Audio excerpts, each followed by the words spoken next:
bond you break, every step you take, I'll be watching you. Every single day, and every word you say, every game you play, every night you stay, I'll be watching you. Oh, can't you see you belong to me? How my poor heart aches with every step you take, every move you make, and every vow you break, every smile you fake, every claim you stake, I'll be watching you. Since you've gone, I've been lost without a trace. I dream at night, I can only see your face. I look around, but it's you I can't replace. I feel so cold and I long for your embrace. I keep crying, baby, baby, please. Prime time. What's going on? Prime time, welcome to the stream. Scott shared this out on Discord, then I'm ready.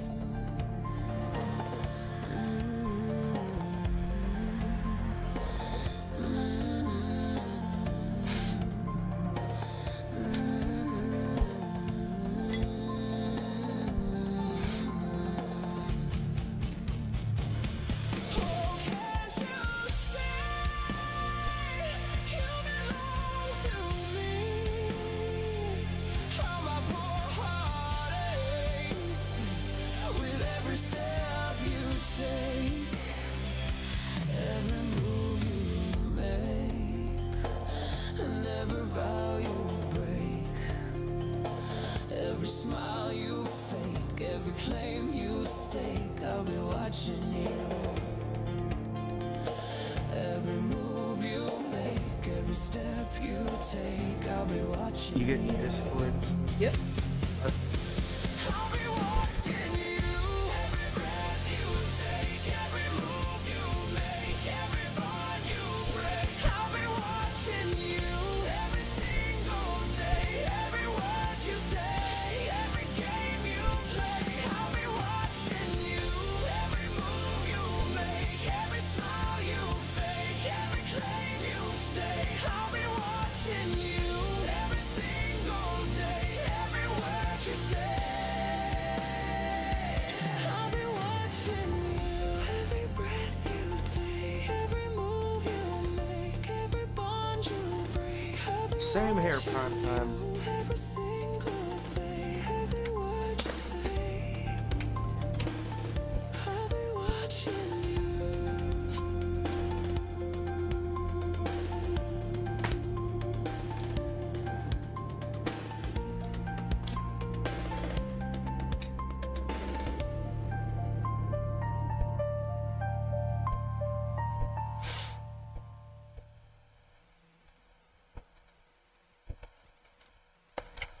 CSWA, James Sargent, what's going on? Hey Sarge, welcome to the stream. Almost done sharing on Discord. Yep, I'm gonna go grab something from out there. Yeah. If that's coffee in that cup, may I have some? Or do we need more?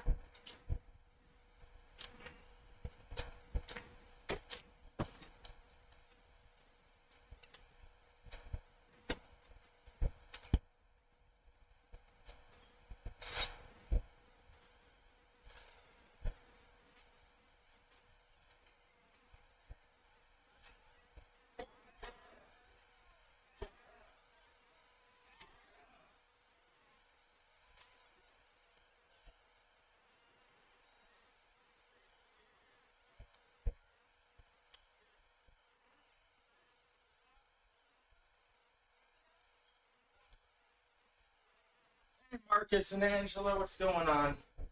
Hey Marcus, hey Angela, good to see y'all. Okay, one last spot in MLW server.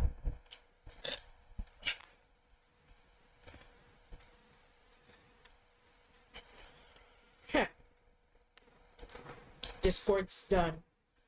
Anywho, what's going on, everyone? Welcome to Chaos Regional Wrestling. I am your host, Atticus Black. Alongside me is my partner in crime, Crushing Kelly Black. Hello. And we got a bit of a situation going on in the back to start us off here tonight. A situation? A situation. From what's happened lately, I am not surprised.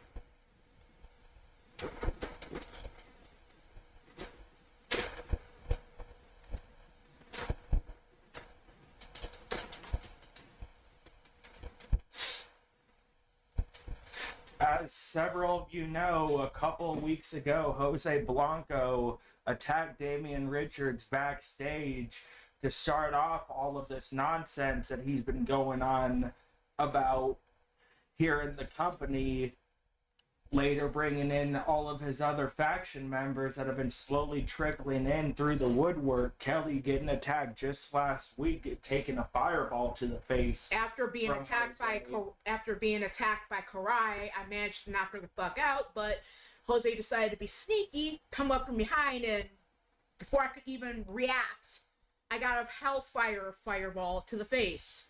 Damian returning after being on the shelf for a couple weeks, seeking some sort of revenge here against Jose. Jose planting Damian onto his face to start us off here in this fight backstage. Security currently trying to make their way to the back, being held up by members of Jose's faction, along with several other members in the back fighting. And already know Andromeda's wanting to go after Karai after all the crap she started. And I don't care how fucked up my eyes are, I am going to be at ringside for her. I don't trust that bitch as far as I can throw her. Drop kick to the back, missing. Damian able to roll out of the way, lifting Jose up. Jose with the bulldog, planting Damian with a nice reversal. And then, of course, look who has something to say. Damian being dragged over to the car, elbows to the gut, fighting Jose away, throws him back over towards the middle of the parking lot.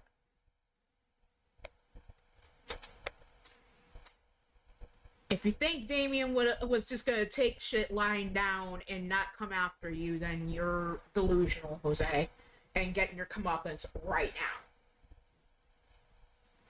So, because you got a very pissed off demon dragon targeting your ass after what you pulled. Having him out of action for a couple weeks. I think he's less mad about that and more mad about everything he's pulled with Sarah and everybody else. Well, Damian's been injured before. yes, but he's just like certain other members, many other members of this family. When it comes to, you're willing to take your lumps if you receive them, but fuck with certain other people in this family, shit's about to go down. Then you obviously don't know my brother-in-law very well, Jose. He's never done anything safe in his entire life. Nope. I mean, look who's he's married to. We many have tried to tell her to hold back, not do this, not do that, be careful. But you fucked around and you're going to find out, and you're finding out right now.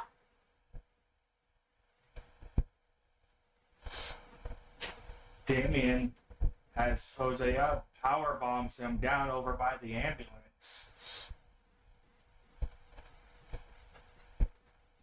Quick jab to the face. Jose sent back down to the ground, brought back up to his feet, thrown back over to the middle of the parking lot.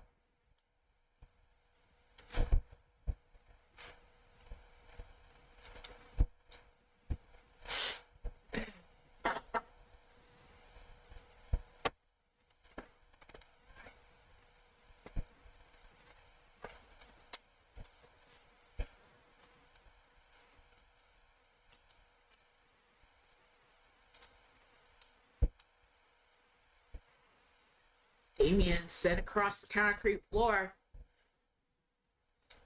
Jose with the stomps to the back. Chain of maneuvers known by many in this family who through training.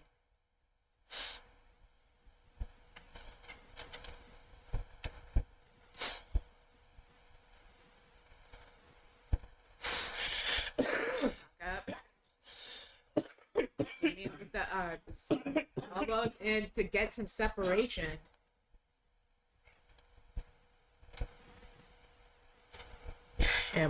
Exactly, Marcus. Jose Blanco, of course, scheduled to have a Hell in a Cell match here later tonight against Mr. U-Taker. Go, Papa U. That's all I have to say on that one. That stemming off from an encounter backstage last week where Mr. U confronted Jose for all the nonsense and fucking carnage he and his group have been causing. Mr. U, of course, not really getting the better end of that backstage brawl, but still proving his point in the encounter. Now they move forward to the Hell in a Cell match here tonight. Will Mr. U come out victorious? And either way, will the message he's trying to send continue to be sent to Jose and his group? You're not wrong there, Marcus. You're not wrong.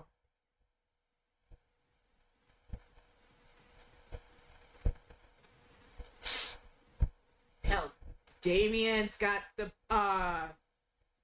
Dragon family bloodline running through his veins. So yeah, y'all have That pretty much right there, those words sum up exactly why he has no fucking quit on him. He may have been raised on our side of the family and might not be as fucking quick to temper, but the fucking pride and fucking desire to fucking be the best and never fucking back down from any challenge that is instilled in that family's bloodline still flows through him.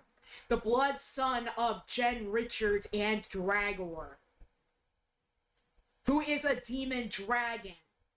So yeah, that should be pretty self-explanatory, along with a lot of the experiences that people have had when shit goes down, families involved, and it's the dragon family struggling to not go nuclear in the process. Yeah, like It's I not said, just the us. only reason why Damien is able to control it better is because of the side of the family he was raised on. He grew up around me, Sarah, Tomura, the U-Takers, and Nightwalkers. Jenny and Lissa. And Lissa's like a second mother to him, too. Yeah, so... And basically, Sarah, being his wife, and father of their two kids, Jose, yeah, deadlift to Damien, into the drops spy him buster on down. the concrete. So yeah, Sarah's basically like that kind of person that can calm the beast down, if you know what I mean. Half the time it's him calming her down, though. Well, they balance each other out, I guess. Hell, there are times where I'm having to be the one to be there for you. You're the one being there for me. When one of us when we're struggling with restraint, it's just one of those things. Damien sending Jose across the concrete. Speaking of restraint, clearly none being shown here. Fireball to the face of And Jose by Damien. And Dragon fire directly to the eyes. And hell, he used hellfire on me. So yeah, Karma's a bitch, and I'm not talking about my niece Karma Nightwalker. Flying uppercut to the face. Jose knocked out backstage. Damien victorious here in this brawl, but I doubt this is going I'm to be. pretty the end sure of this everything. isn't going to be the, like Kelly said, this isn't going to be the end of everything between these two. This is just getting started. Just getting started.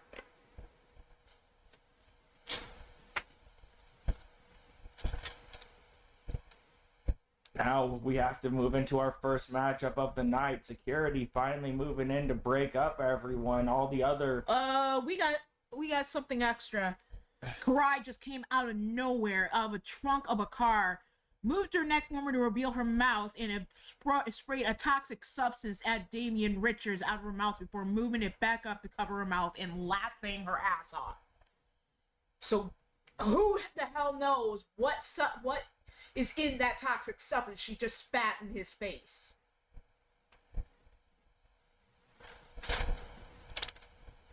Bitch, you are asking for more than just a boot to the ass, Karai. Because I still remember you cracking on me, trying to take me down, and I knocked you the fuck out. And now you got our daughter Andromeda in action tonight with me in her corner. Open the door, please, for the cat.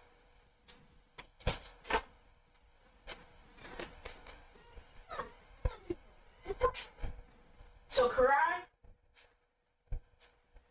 hell's coming for you, in the form of my daughter Andromeda, who had no problem wondering what the fuck you were doing to me when you attacked me at that show. After I had just gone through a match already, but obviously you didn't give a shit. So.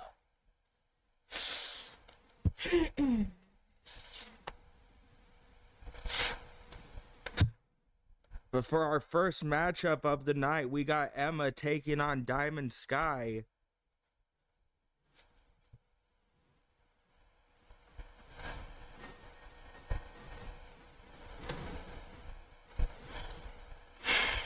Security rushing backstage to try and get Jose and Karai away from Damian Richards. Damian screaming in pain, his eyes burning, the vision going dark and blurry. So that's two members of the family whose face and eyesight has been targeted due to whatever, either flame or toxic substance. So yeah, they're begging for more than a boot to the ass. And right now we've got in the ring, we got Emma taking on Diamond Sky in a 2 out of 3 underground. Emma, the daughter of Kaiser Hart and Patty Chase, and also the love interest of one Jose Blanco, turning to his side against family.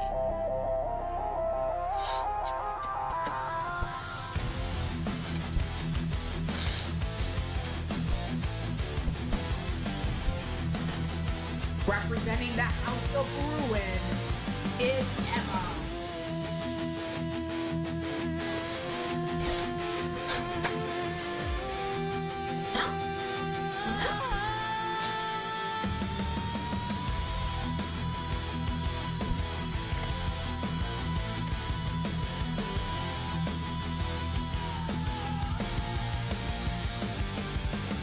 He's observing the chaos, taken in the lack of raw humanity. It's as if the whole wide world's fallen in love with their insanity. Hear the innocent voices cry as their tormentors laugh through every bit. No forgiveness from what I've spied, the degradation I can't forget. So sleep sound in all your beds tonight, for judgment's falling on you. As soon as possible, Brian's gonna have to face me without the sneak. Yes.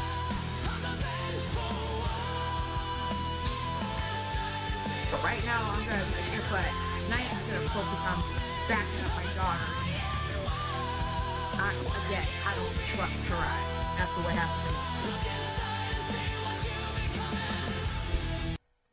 I keep waiting for this dream to win. Coming out next, her opponent at 5'6", weighing 133 pounds, from Dallas, Texas, it's Diamond Sky. Said before, 2 out of 3 in underground.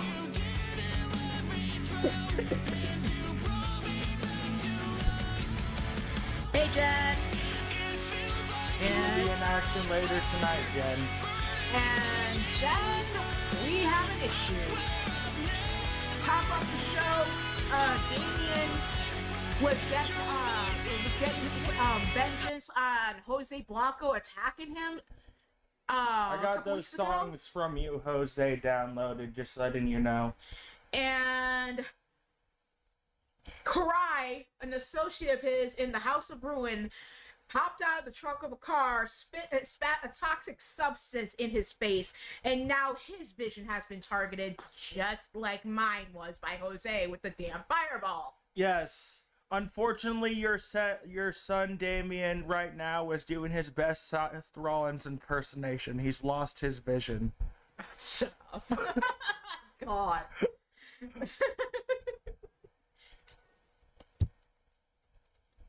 Be right back. Okay.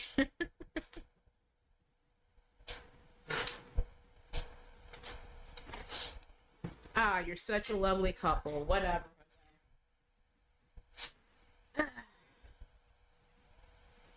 You basically turn a member of our family to down a crappy, very, very, very crappy path.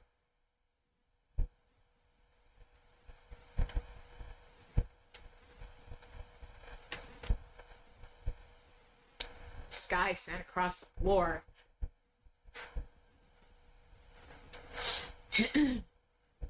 Covered by Emma. Kick out. Shot to the face on Sky, grapple from behind. Backbreaker on the Sky. Bit of background about this match. Emma going around talking shit on family members, trying to claim that she has no connection to them. Diamond Sky and a few others taking exception to that, along with her decision to show loyalty to Jose despite everything he's been doing lately.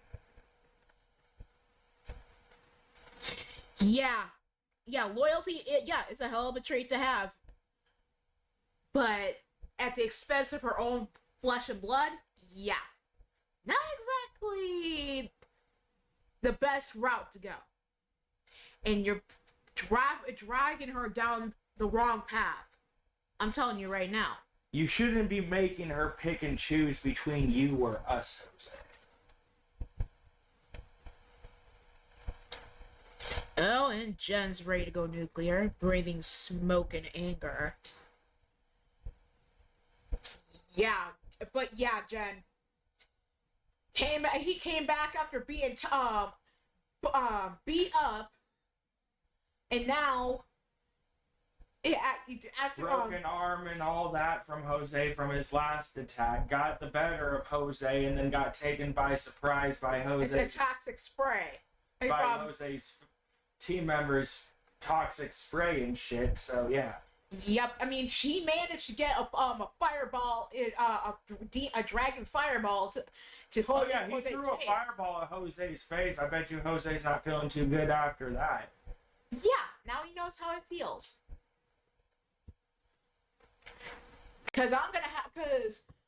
Because for me to be anywhere in the vicinity with all the stuff that I'm trying to use to heal the burns on my face, as well as how my eyesight is, I'm gonna have to wear a mask to protect my the burn marks from infection. Lock up. Emma sending Sky across the floor.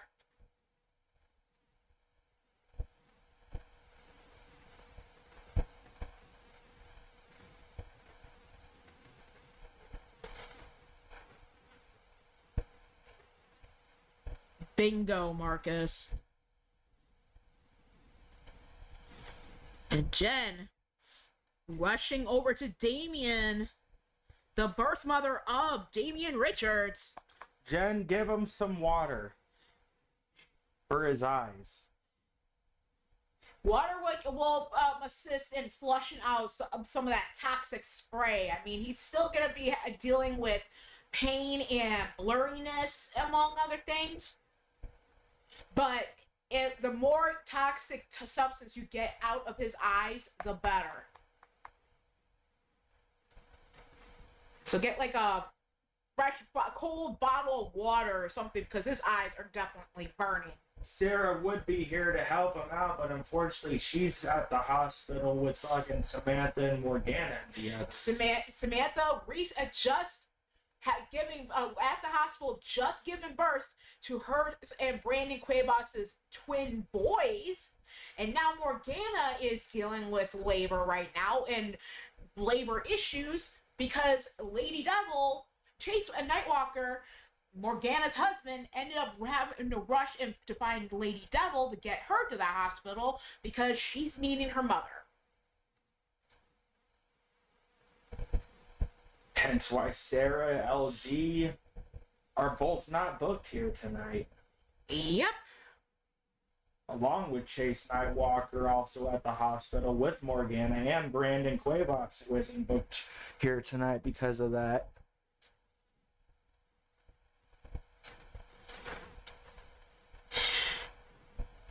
Well, maybe kind of do almost like a bend over and just slowly pour the water in the eyes to try and flush out the toxins.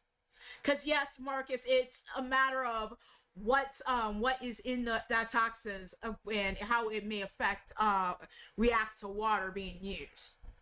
But gotta get some of that stuff out of his eyes somehow. Yeah, and there's a problem with the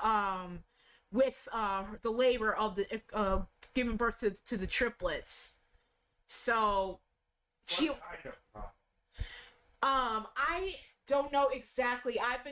But it's based on what I have been reading in the MLW server and the Hangout chat. Because yeah, Chase is trying not to freak out. And You already know if anything happens to Morgana or her children, Atticus is already going to go nuclear because yeah, you and me, Atticus and me both. Yeah, it may not be may not be my bloodline, but that's my niece in there in labor, and my other one who ended up. No, you that whole aspect too, but you forget when I first arrived. When I was training with LD and the kids and everybody else, Morgana was always the one who took the most interest and showed You the basically most you were attention. the prime trainer to Morgana Pretty getting much. into the business. Well, one of them, other than LD and the U-Takers who she trained with, but I'm not talking about just. I'm not just talking about the DWS training. Any training for storylines, battles, or anything, just training regardless. She's very close to her uncle Atticus. Bottom line. Her and Samantha both. Me and Catherine weren't as close as the other two. We were still close, but Yeah, I say are still. Babe, I think your relationship with Morgana and Samantha, I don't know if the connection seems to me just as similar as with Angela. Well, with how tight you all are. with Samantha, LD has gone off and said the connection with her is, yes, I'm her uncle, but I also gave her a father-like figure in a moment where she needed it, because I came just a little bit after Madison and Bayou ended up passing away, and gave her a sense of comfort that she needed in that moment. So Sammy's birth father, Matt Madison. And plus the loss of Jack Bayou on top of all that, so yeah. Hell, you might as well have been not just an uncle, but like another dad. Oh, LD already said I was like another dad. Morgana was more like an uncle figure, if anything, but when it comes to Samantha, yeah, it's a mixture of both. Cover on Emma. And that is it. You're a winner of the matchup. Diamond Sky.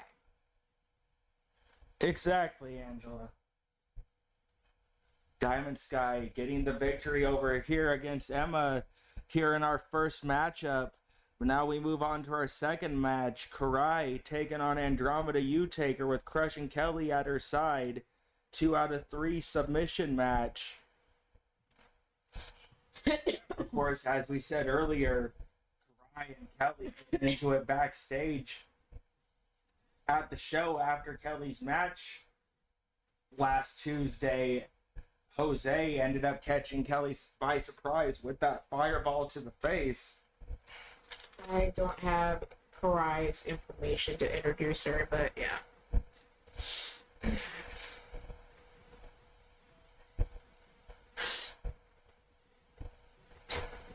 Basically, it just proves that blood isn't the only thing that can make of someone family. There are people who are not of my bloodline that are just as close as if they were.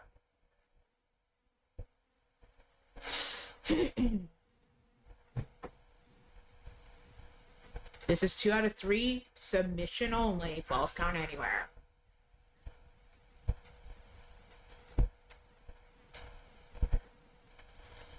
Jen, I know you are fighting everything you have to not go full bore demon dragon all over Jose right now and Karai. Let Andromeda deal with Karai for right now. And Jose has Mr. U-Taker in the main event. So, also scheduled here tonight, stemming off a series of challenge matches made by Angelina Matthews, rather. I still have a tendency to want to call her Angelina Matthews. Anyway, Angelina Matthews will be taking on Lilith in a KO Underground match here later on in the show to start off their best of 7 series against each other. yeah, Atticus thought it would be best because I had been DM'd the steps for every part of the 7 deadly sins that she is wanting to be in against Lilith. Considering Lilith's main story and everything going on with her is happening in my company right now, I'm going to be doing the challenges over here on CRW. Okay, alright. Because, like I said, you're not doing the Jose story over on your place. She's currently affiliated with Jose and all that. The Hunter stuff is done and over with, so it has nothing to do with BMWF anymore. So,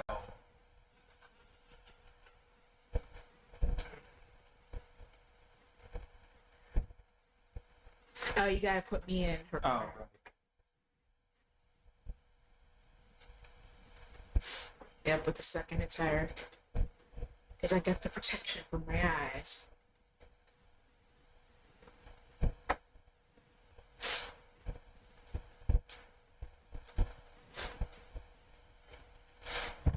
Karai taking on Andromeda U-Taker with myself in Andromeda's corner.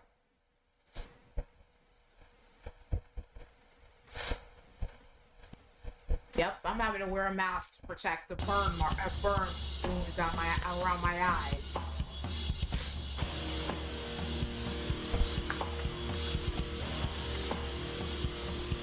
Coming out first, representing the House of Ruin, Karai.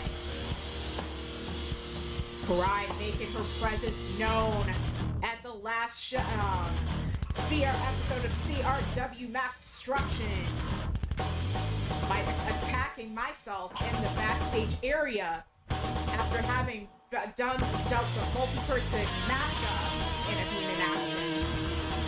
I managed to get one over on Karai, but Jose didn't think I suffered enough and came out of nowhere, surprised me with a fireball full of hellfire in his face.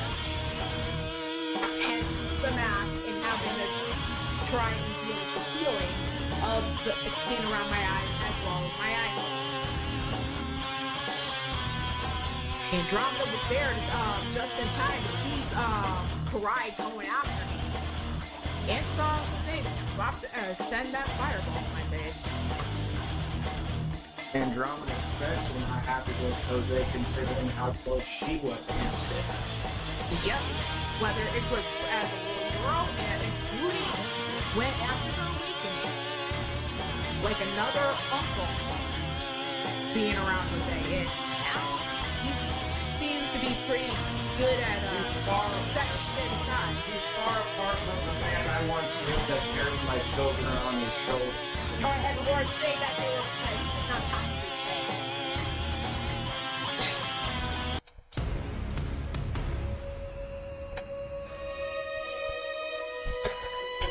Mercer doesn't close the castle. Coming out next at 5'7", 130 pounds. From the party of North Louisiana. Accompanied by myself, Kelly Black, Andromeda Doomsaver. This is 2 out of 3 submissions. Oh, so she's from the same place Revy is. Revy's known as the Lycan Princess of the Rising Sun. So she's from Tokyo.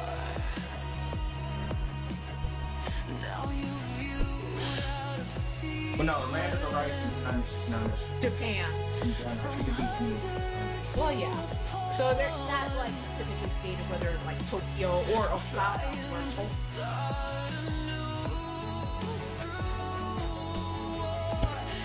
Who ended up getting targeted too by a member of the House of Matt Thunder Yep. taking on Tomura here. With Rose Nagaya, Tomura's wife, in Tomura's corner. Right after this matchup.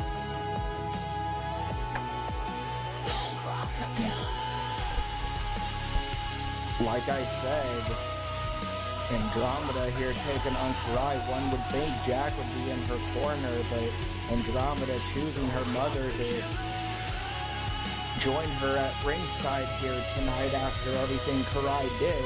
Plus, I think this is probably more beneficial for Jack, because Jack's probably worrying sick about Chase and everything else going on right now as well, so you have a more semblance of revenge on your mind.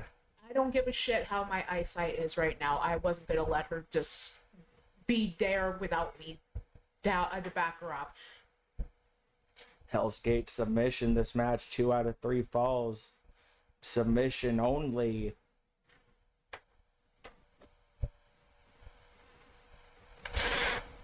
Soul Snatcher onto Karai.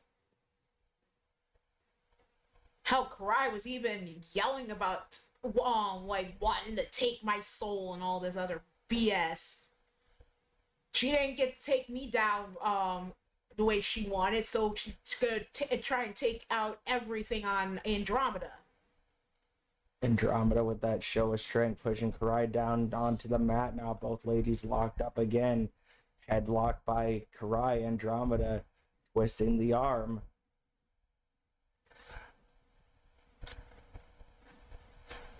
Andromeda getting the better of that exchange there, planting Karai down onto her head, dropping an elbow onto her chest. Second one, third one.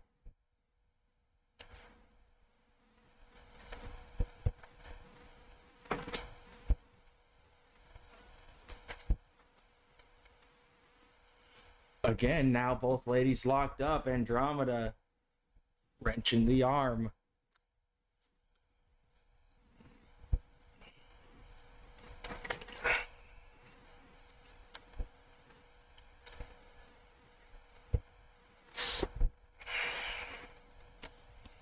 Back on the arm of Karai.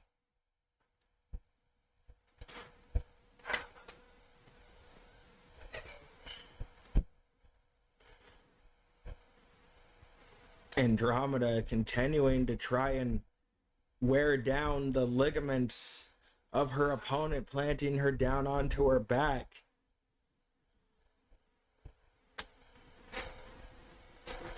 Hidden blade misses. Karai ready for it. Gory style neck breaker onto Andromeda.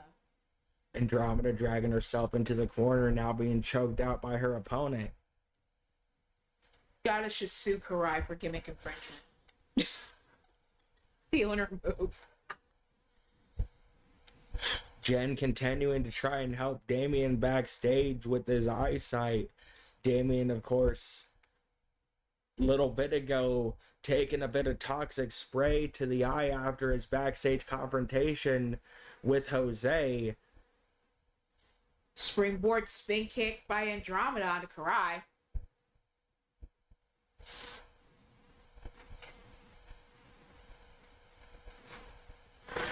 Boot to the face. Andromeda going to the apron, springboard, frog splash misses. Shot to the midsection on Karai. Spinning back fist. Lockup. Karai sent into the corner, chest first, and drops to the mat.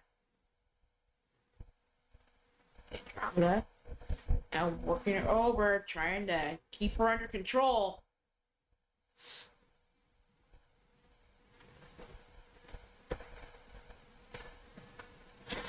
Delisa's spine.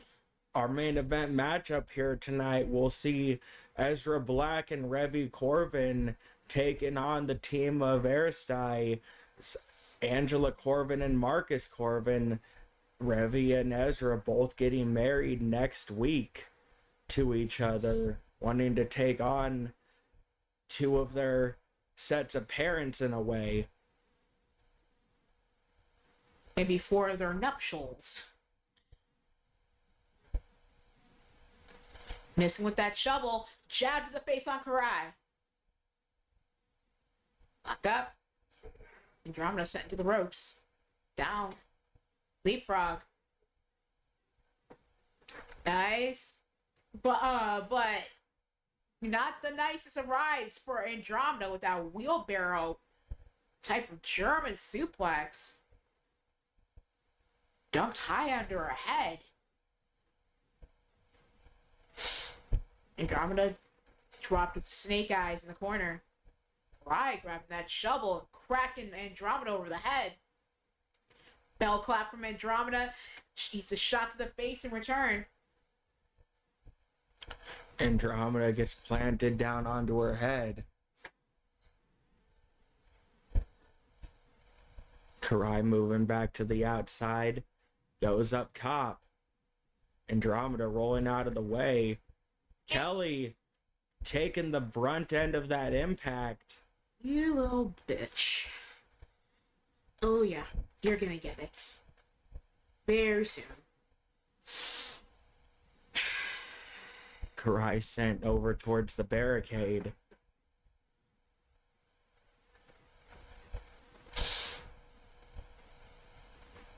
Flying uppercut misses.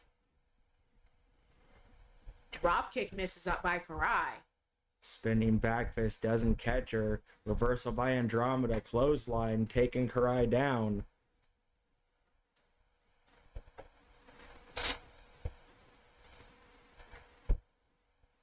Andromeda throws Karai over towards the barricade.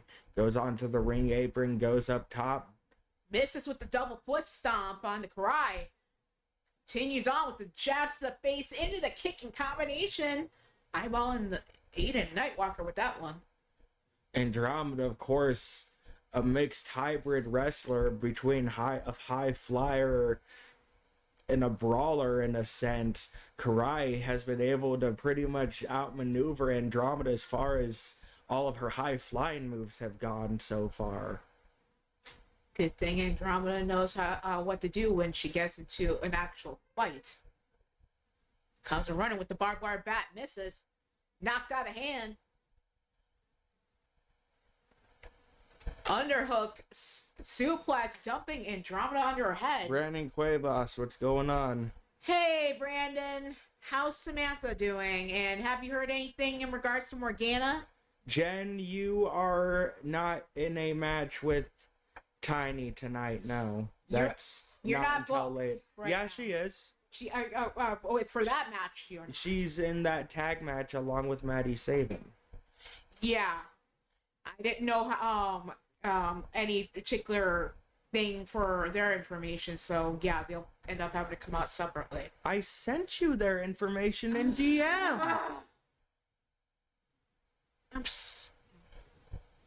God damn it.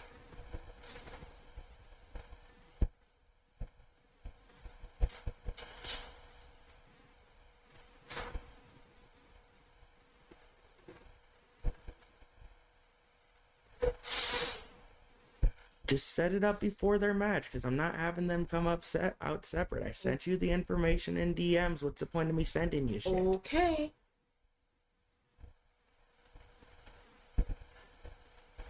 Hey, I'm just saying you're Hey, supposed. Storm. I'm just saying you're supposed to be the organized one. Supposed to be the one that's all going off on the hinges, all fucking willy nilly and fucking crazy, not like not keeping fucking track of shit. We both can't be the distracted one around here. Doing my best. Andromeda planting Karai down onto her head, now grabbing her by the back of the neck. Brandon, you have no idea. Damien Hey, Storm. went to get his some sort of vengeance on Jose backstage, and managed to get the better of that exchange. But Karai ends up showing up out of a car trunk and sprays toxic mist to his face.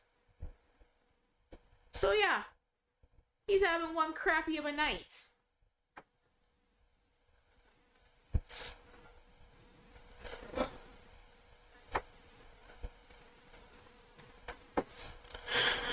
And there's a good reason why you're not having that match tonight, Jen. Currently, Morgana and Samantha, as we said earlier, are at the hospital because of having their children and being in labor. So, Tiny, more than likely, currently with everybody else there. Yep.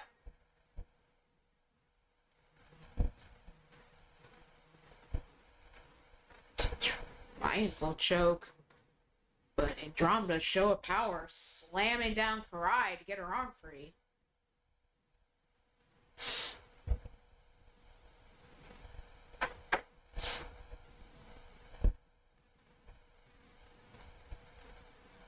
Are you sure it wasn't Bear Mace? Said Storm.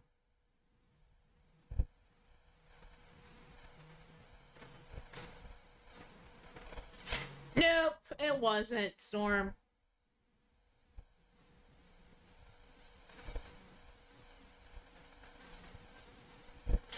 Karai dumping Andromeda onto the back of her head with that suplex now going up top. And Jose spouting off about how smart he is. Nice reversal by Andromeda again. Karai able to dodge Andromeda with her high flying maneuvers. That coffin drop misses. Kick to the gut by Karai.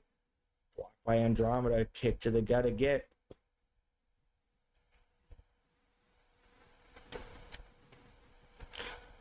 Now Andromeda being choked out over the top rope.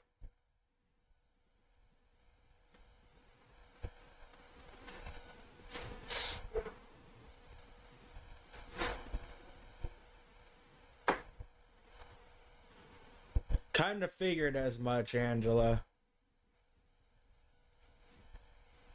Andromeda slamming down Karai. To the base. Of course, Chase's brother Michael has a matchup here later tonight. Part of a Crazy 8 match.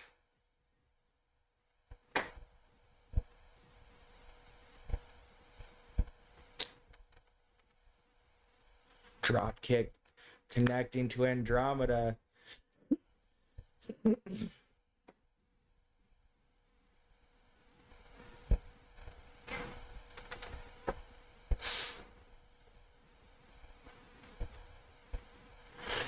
I'm going to give a word of advice to anybody who wants to listen. They can take it, leave it, tell me to fuck off. I don't really give a shit. The smartest person in the room never has to claim they are the smartest person in the room. People already know.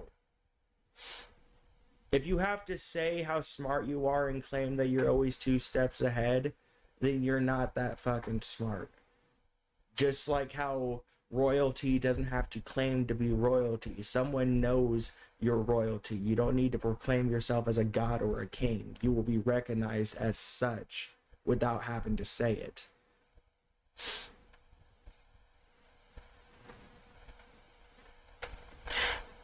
I was once years ago, I was once told by a friend in the business years ago. I'm going back to WU days. And I was told that if you have to say that you're a heel, you're not really aren't.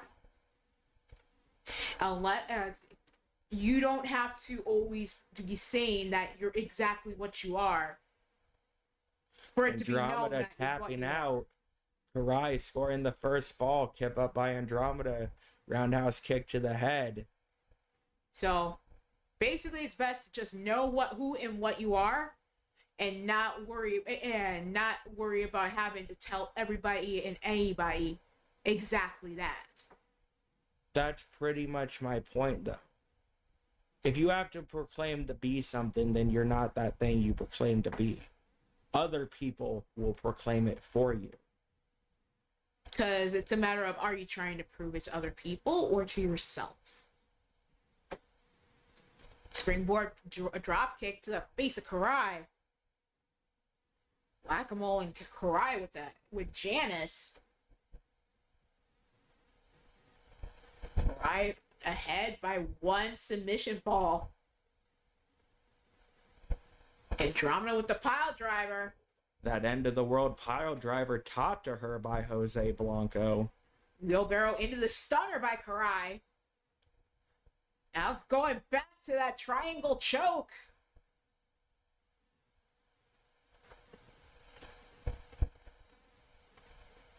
Andromeda not tapping out.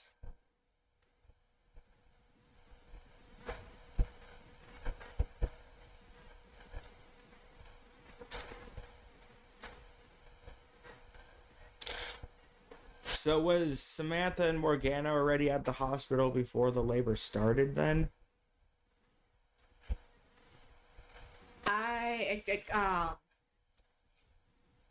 Because Marcus just said Tiny was there before the labor started, so I imagine that they were already at the hospital trying to get things ready.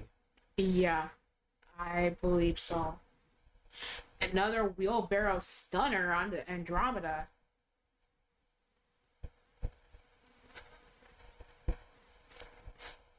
And plus, it's probably the hospital that is a fuck ton more efficient for members of our family. Just saying. And Andromeda tapping out for that second fall. Your winner of the match here tonight is Karai.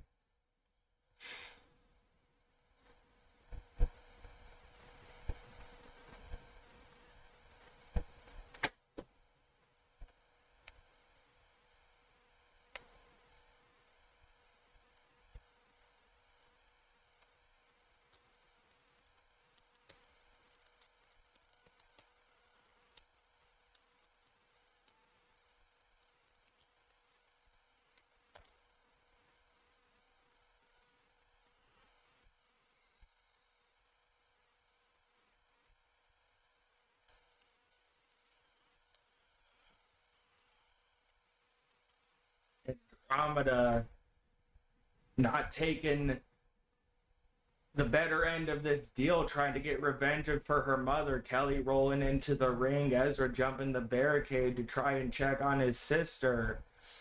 We got to move on to the next matchup, though.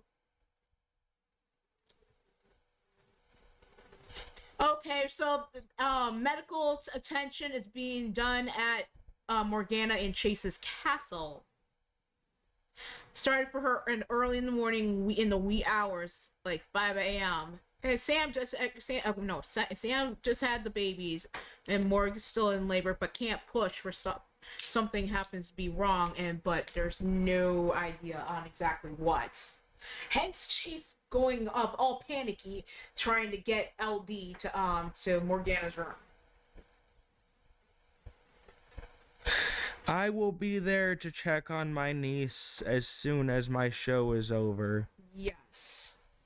Because I was reading the server and I even got DM'd by Chase and everything. So, yeah. Hence how I ended up finding out.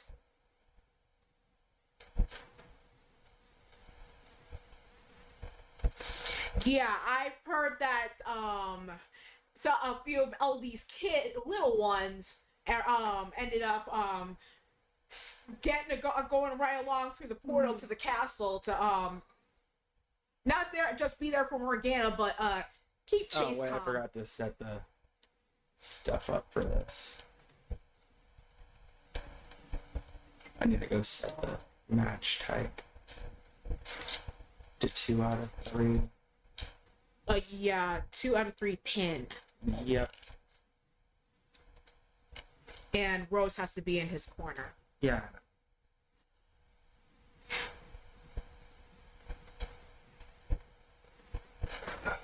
Okay, if LD happens to be there with Morgana right now, but there's no word since then on any further developments.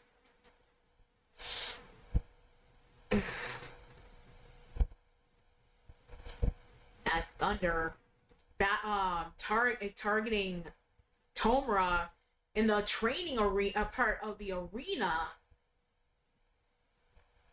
Now it's led to an actual one-on-one inside of the ring in front of all the crowd. Tomra, our current Chaos Regional Wrestling World Heavyweight Champion, being taken out backstage last Tuesday by Matt Thunder, showing up to aid Jose Blanco in his endeavors here in the company. And no doubt Zenon stowed away just to not be left out. Yeah, Zenon ended up showing up and nobody knew exactly how, but yeah.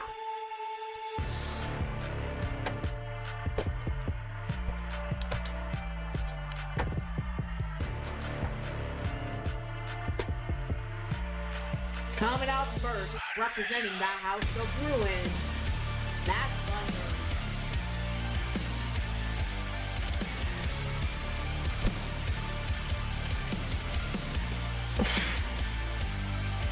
No blood in the veins, built to feel without the pain. Circuits for the brain, wide awake.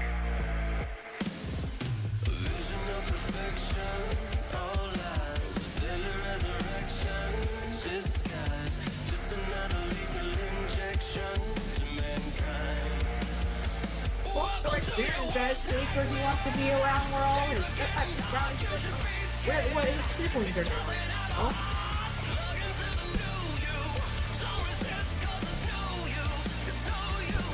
And those like Chase, Morgana, Samantha, Brandon, and Catherine are like the biggest of the siblings to hang out. So.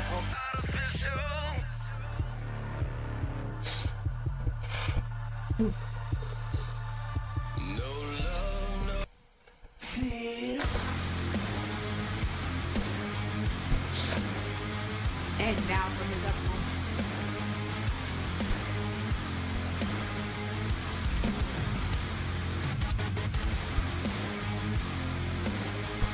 Coming out at 6 foot, even weighing 240 pounds. From Osaka, Japan, Logan Knight of Osaka. Accompanied by his wife, Rose Tagaya. Tora Tagaya.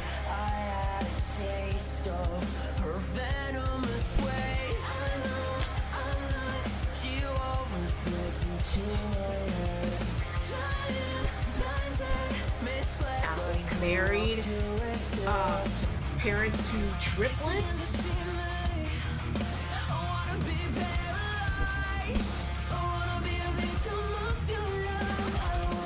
Feel your face, yeah. Injected with your poison. Submitting to the voice that's in my head. I wanna feel your constant. Spun a web with your delusion. I'm caught under your influence again. Feel. Prey on me.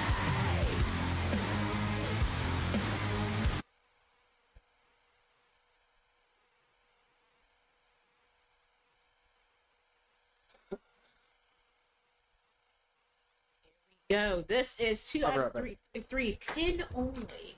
I'm gonna go grab something from out there. All right.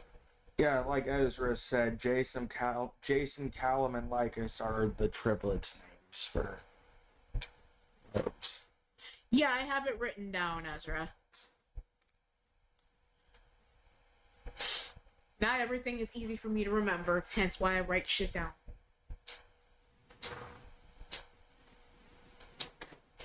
Now, Thunder being choked in the corner by Tomura.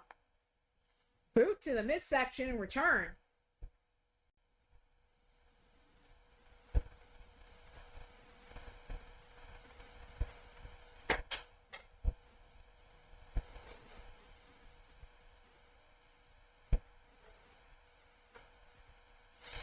Up.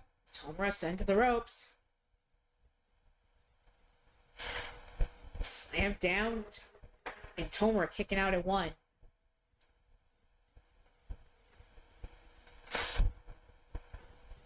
Thunder missing with that boot. Gets sent to the ropes. Drop down. Uppercut move does not connect well. Kick in the midsection by Tomura. Powerbomb position, Thunder with the punches to the face, getting off the shoulders. Traversing the ropes into the Hurricane Rana by Tomura.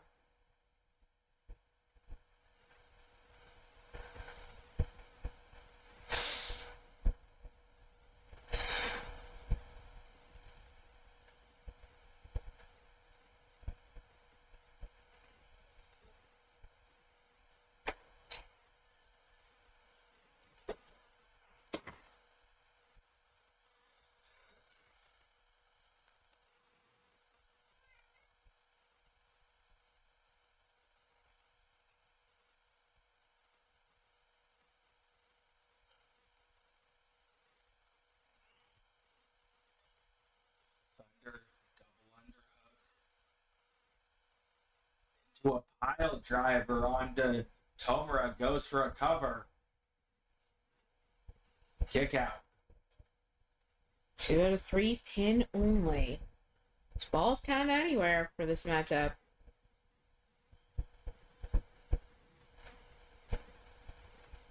And Tomura yanking Thunder Hey, off Colton. the top of the turnbuckle. Hey, Colton.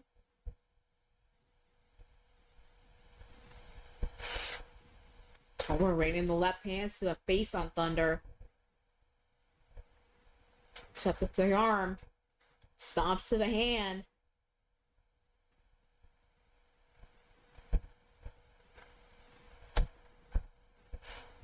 Tomura with the cover. Kick out at 2.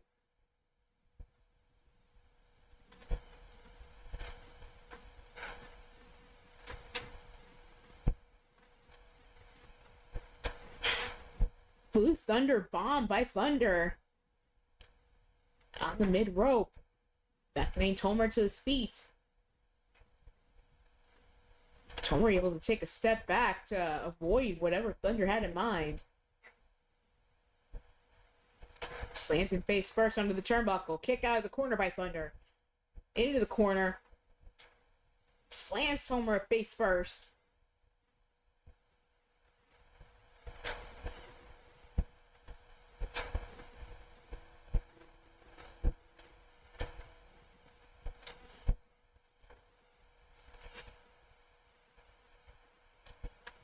Damien's still in a lot of pain after that toxic substance to the face spat out by Karai. Yeah. Vera, just to let you know, earlier in the show, Damien and Jose got in a backstage confrontation. Damien ended up getting the better of the exchange, gave Jose a fireball to the face, and as he was making his way back to the back, he got taken by surprise by one of Jose's faction mates and ended up taking some toxic spray to the face. Yeah, Jose basically opened up the trunk of a car in the backstage area, and out comes Karai popping out. Like, pop goes the toxic weasel, spitting substance into his face. Hey, Violet. Hey, Violet. Violet. Right. We have Jose who's going to be facing off against Mr. Utaker in a matchup tonight. So you may have to wait until after Mr. U gets his hands on him. After that backstage confrontation from the last show. Take down into a crossface like submission. Or Look, more of a form of the bulldog choke. yeah. Tomura crawling to the ropes, gets lifted up and dropped with a flapjack on his face onto the mat. Roll up by Tomura. 1 count only.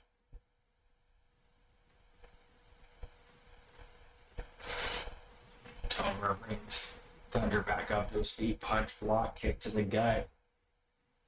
Double underhook. Tomura fighting off the shoulders. Powerbomb-like position. Reverse that leg lariat to the face connecting, go in for a cover.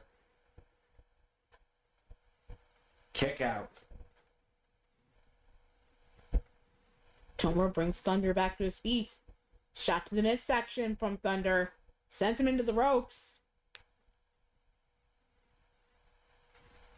Ooh, Tomura looked like he was going to get in some extra offense, but then get dropped with that leaping neck breaker.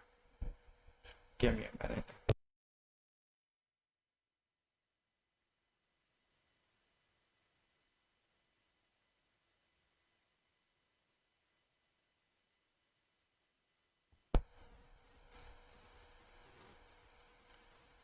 Had to discuss something off mic with Kelly real quick. Behind the scenes planning.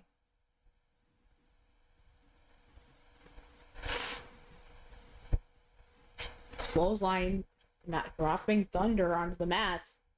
Tomura pulling him away from the ropes. Rolls through, has him up on his shoulders. Tomura slamming him onto his back into a bridging pin. And only a 2 count. Thunder able to kick out.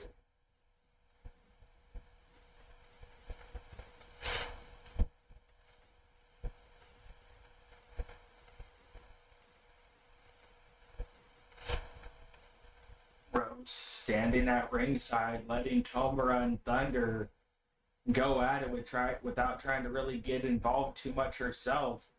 Punch to the gut by Thunder. Long blower by Matt Thunder.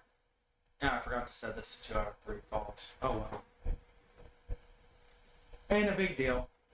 It just means we'll get to the other matches quicker. Is what it is. Stuff happens. Big ass splash onto Tomura off the top.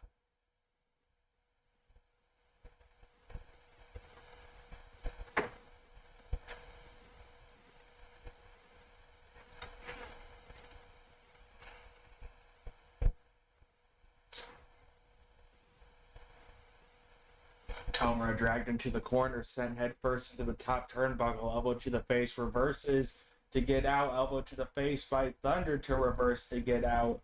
Looking for something there. I don't know what he was going for. Tomura able to dodge out of the way. Now punch to the gut by Thunder, double underhook into that pile driver like maneuver. Drops Tomura onto his head.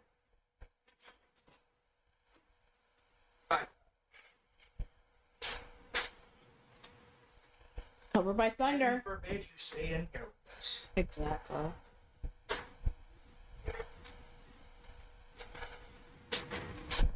Back Thunder victorious here against Tomura, sending another message to the world champion. So it ended up being 1 fall. Yeah. Okay.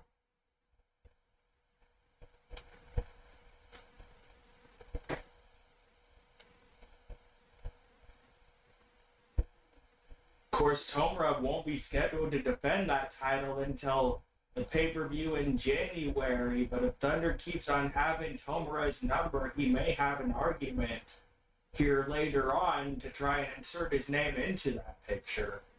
For now, though, Rose trying to help Tomura to the back, Thunder victorious here in his technical debut here in the company, but the second time getting the best of one Tomura Tagaya. I have a feeling Tomura isn't going to let this go lightly, but for now we got to move into our next matchup.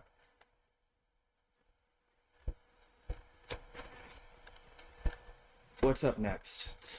Violet versus Damian Shelley. 30 minutes submission only. Iron Man. Falls count anywhere. No. I misread. It's Lilith versus Lita. That KO Underground. That was one fall, right? Yeah. Oh yeah, it's KO. That's Yeah. Almost missed that one. it's KO only. And for weapons, she didn't specify any weapons. Giving her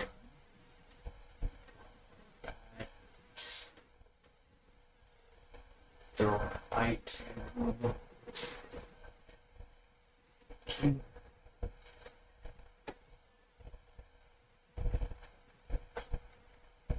Shovel and a chair.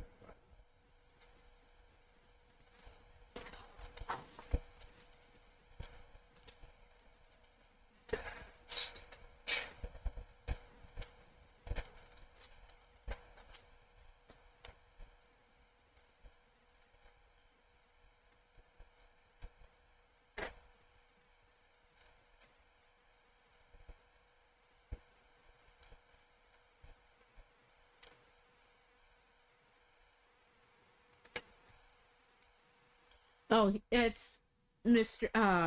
Yu. Yeah, he was walking backstage area right now. Had a word with his eldest daughter, Angelita.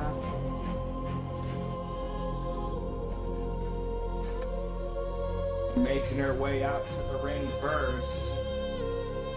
From the void, she is Lilith.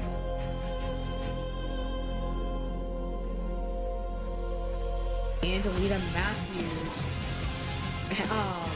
livid over everything that has been wrought upon. I did put Orange Janice and barbed wire bats in there, Angela.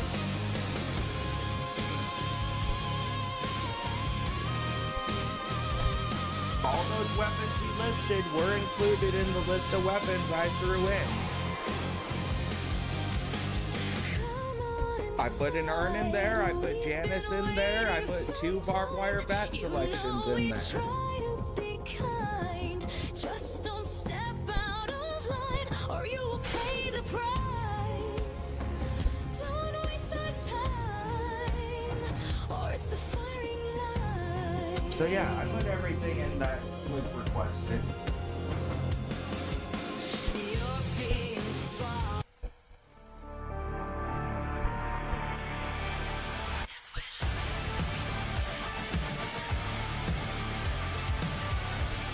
And her opponent, coming out at 5'7", weighing 150 pounds, from Fairfield, Connecticut, the Sinister Phenom, Angelita Matthews. Angelita, livid after everything wrought upon the family by Lilith, on top of everything going on with the hunters that now died down after they had been disposed of. Lita, of course, had a action during the vast majority of what Lilith was doing. Hasn't really had a chance to get her hands on her until now. So it was messaged it's 7 deadly sins with specific specific steps for each deadly sin. So since Lilith Yeah, is, it did censor that comment. So Right. So now that Lilith has the most prominence with everything going on, Ryan especially in Neat tried to the CRW. face to start us off. So felt it best to have those matches for the 7 Deadly Sins be done in CRW.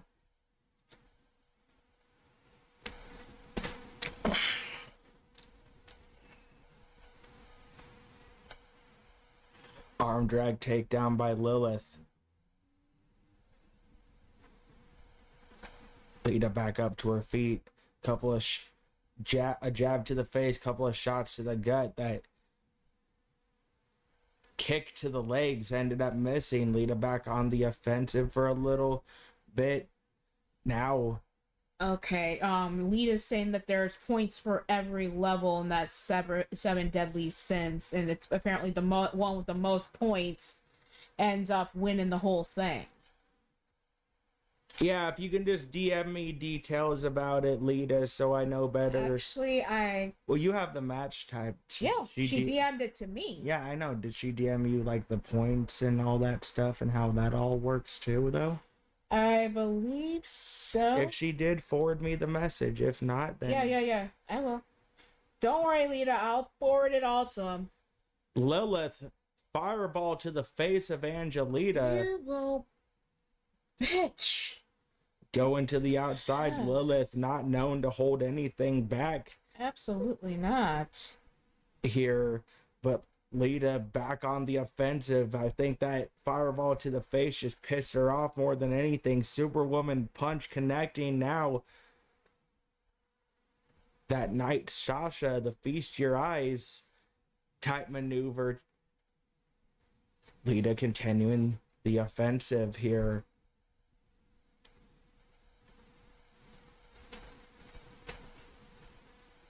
Why are you yelling at me?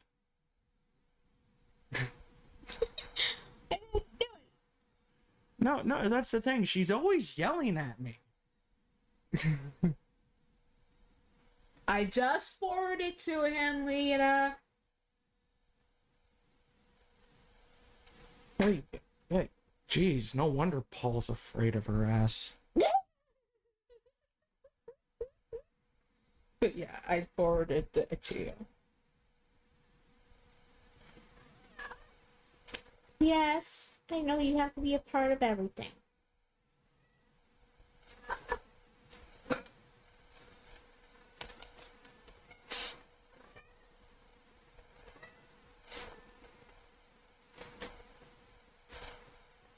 Yeah, she was wanting it to be back to back and no in between and no breaks, but Yeah, but didn't you also discuss behind the scenes with me that that was going to be difficult to pull off with everything else because we'd literally have to schedule a whole show that with yeah. nothing but those two and with all the other things that you had planned?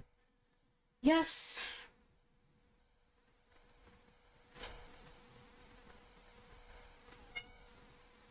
Because, I mean, if she wants it all on one show, I can make that happen. What? Apparently the cap block on her keyboard was stuck.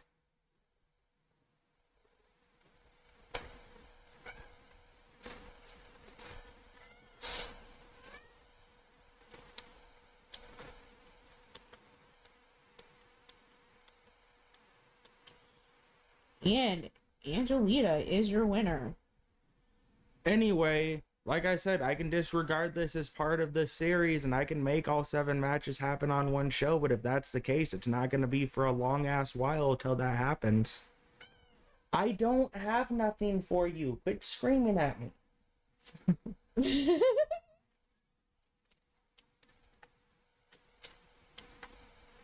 Because I'm going to have to figure out a good time to schedule all 7 matches in one day. What's up?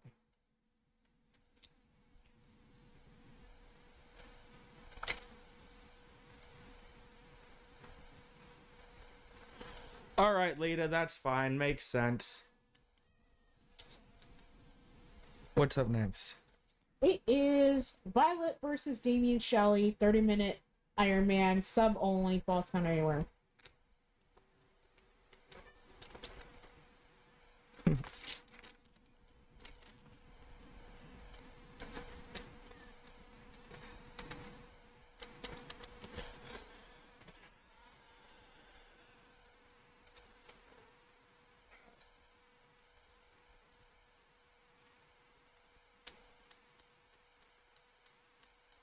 You need to settle down.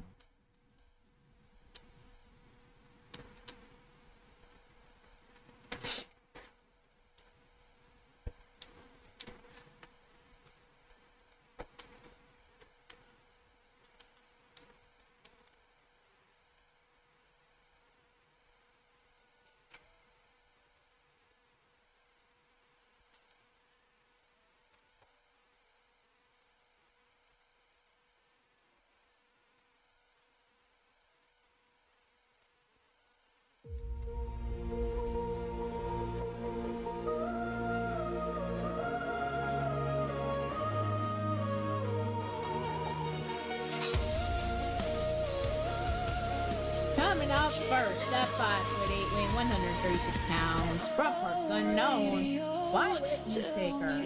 Everything you know.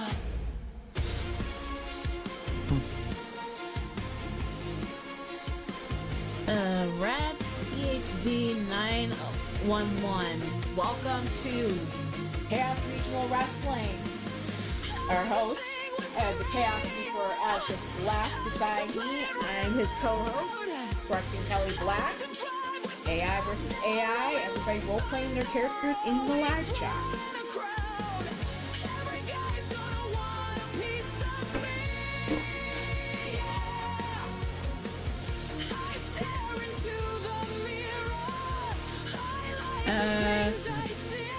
No habla español.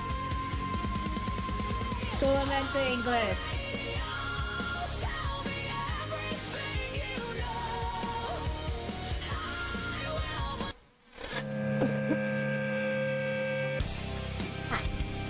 Seems all like you have food for me. Sorry, sweetie. No, I don't.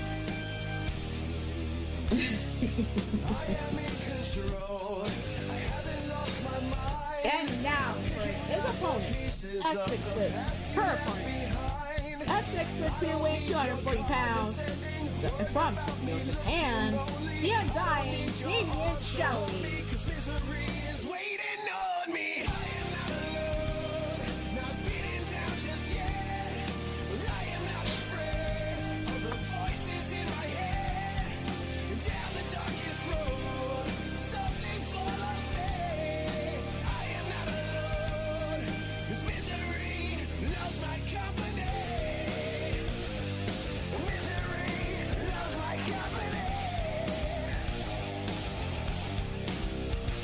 Lo siento, solamente inglés.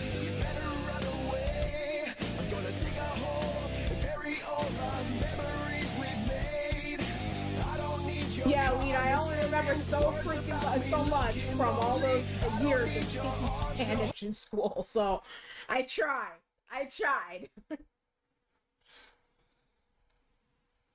This matchup here, 30-minute Iron Man submission only. Up next, we got a Hell in a Cell match, 2 out of 3 falls between Jose Blanco and Mr. U-Taker.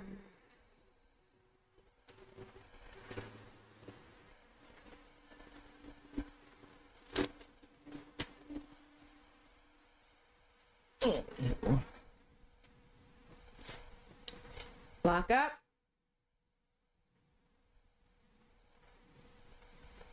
Violet not backing down, forcing Damien into the ropes.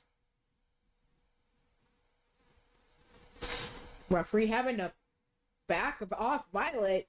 Shot to the face of Shelly. Back into a lockup. Now Shelly forcing Violet into the corner.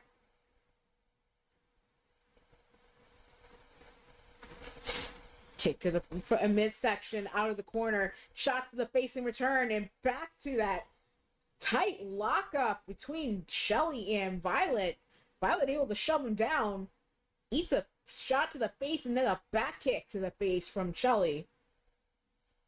Shelly missing with that springboard moonsault. Punch to the face in the corner. Violet trying to do a foot choke. Stomp to the chest in the corner.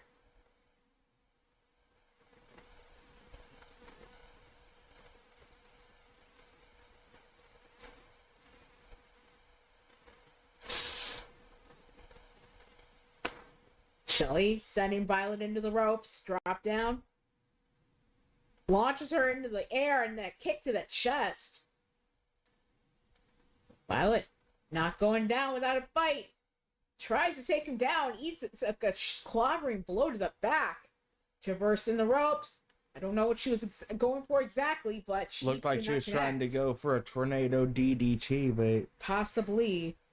Spin kick to the chest from Violet. Oh, set up into the Hell's Gate submission. But Shelly punching his way free.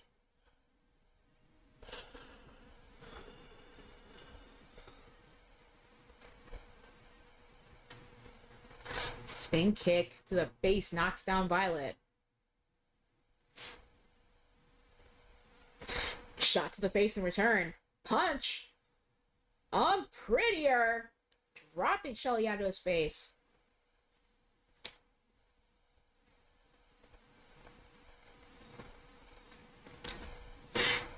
Violet coming in with the mannequin arm. Shot to the back. Shot to the arm. Knocked out a hand. Violet now in a slugfest with Damien Shelly. Trading punches and chops.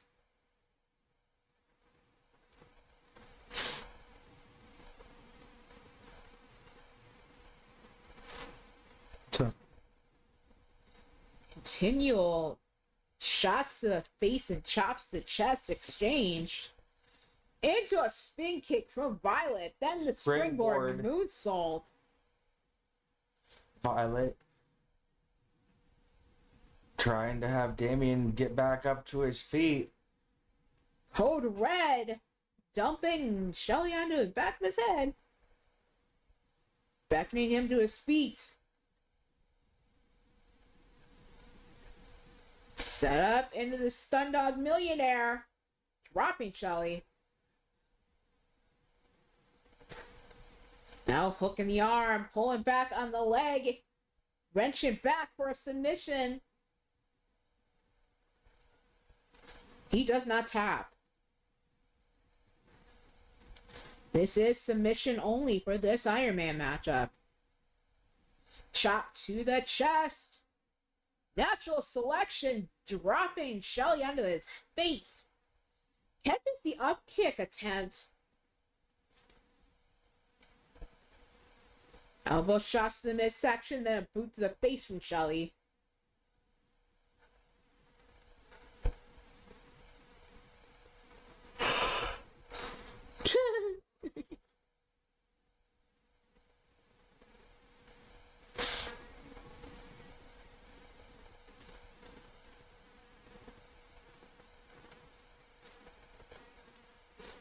Mr. Yu set to face off against Jose inside Hell in a Cell. 2 out of 3 submission right after this. Violet, Reaper's grasp locked in.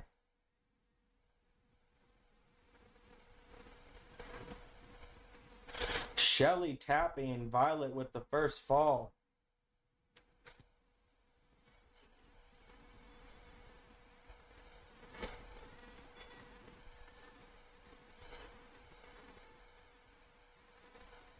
Hey, Papa Yu. Yeah. Don't hold too much trust in him. Like, oh, as far as you can throw him. You see Storm's comment. Violet basically looked at him with that mannequin arm and said, "Let me give you a hand." What? Shelly with the Russian leg sweep into the submission. Reaper Deathlock locked in.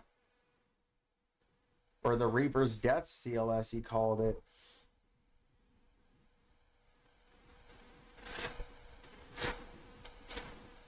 Of course, Violet not tapping out there.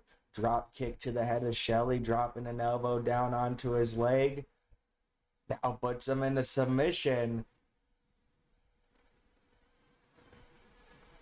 Kind of like a cross between the STF and the Border City Stretch. Violet slips out the back, drops Shelly onto his head with that reverse DDT. Shot to the face. Again with the Prettier onto Shelly. Boot to the midsection. Sunset flip into a submission. And that's another fall in Violet's favor. Mr. U seen talking backstage with his daughter Angela before his matchup, trying to reassure his daughter that everything will be fine regardless of what goes down. Violet sent herself through the ropes with that shoulder tackle, grabs a hold of that mannequin arm. Poppy, you, I may be doing healing on my own, but if anything happens, you know you can. I have all my healing supplies are at your disposal. Mr. Whatever U speaking happens. a semblance of truth to Violet, saying that the first lesson was to focus in the ring. Violet with the 2-fall lead, but we still have plenty of time in this matchup. Can't afford to let herself get distracted. Violet planting Shelly face first onto the mat.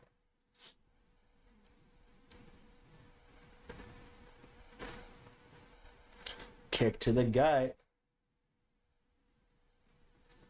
And the submission on Shelly. That's 3 falls for Violet.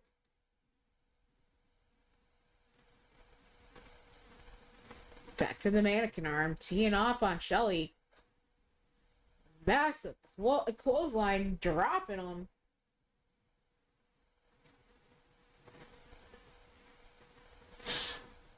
Violet Sunset flip. Kind of code red, dumping Shelly under the back of his head. rolls out of the ring. Decides against it, just goes to the middle rope. Shelly back up to his feet. Violet deciding against whatever she was going to do, but probably thought too much of a distance there from where she was. Powerbomb by Violet. Violet, of course, as she said, trained by Mr. U-Taker, several others, myself included, showing great ring awareness from what she's learned from everybody in the business so far. Of course, Violet, a former trios champion, I believe, over in Kelly's company. Former trios, former blackout, former mixed tag. She needs like one more title in order to become Grand Slam champion in my company. Kick to the head of Violet, now trying to call Shelly back up to his feet. Violet, what are you doing? We're doing the moonwalk. Back into it with a series of strikes and kicks. Blocked by Shelly. Deadeye pile driver. Shelly goes to the outside.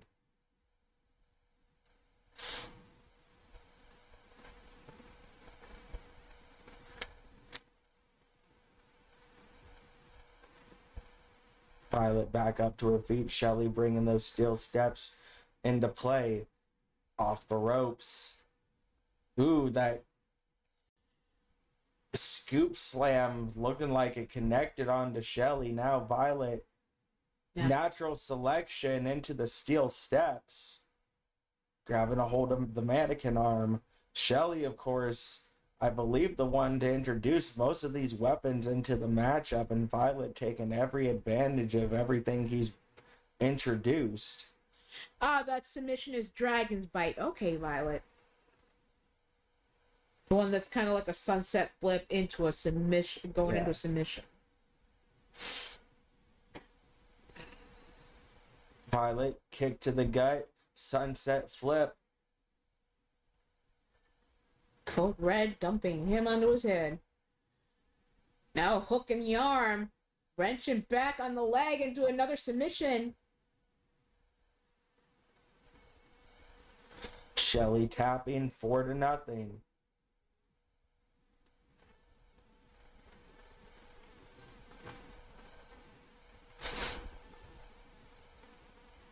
Lining up the leg. Kick to the midsection on Shelley.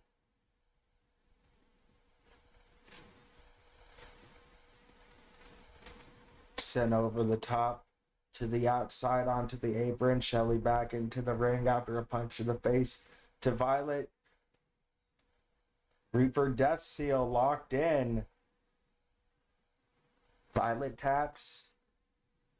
4-1 now. Shelley finally gets himself on the board. Little over 17 minutes left in this matchup. We're not even halfway through. Shelley bringing himself to life with that drop kick. But Violet back up to her feet. Back into the Dragon's Bite on Shelley. And another tap out ball for Violet Newtaker. And Shelley was fighting back those kicks to the back of the legs. Elevated brainbuster. Shelley eyeballing Violet. Spears her into the mat. Grabs a hold of that mannequin arm. Tries hitting Violet with it. Finally able to connect with her, cracking her over the head.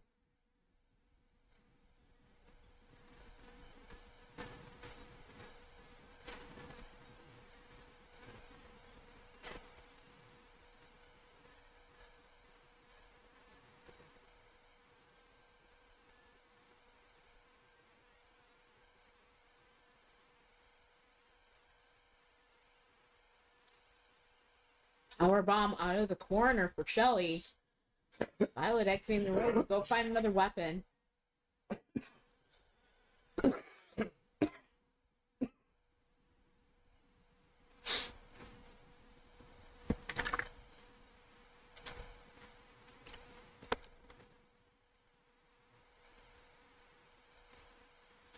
Again, into the Dragon's Bite.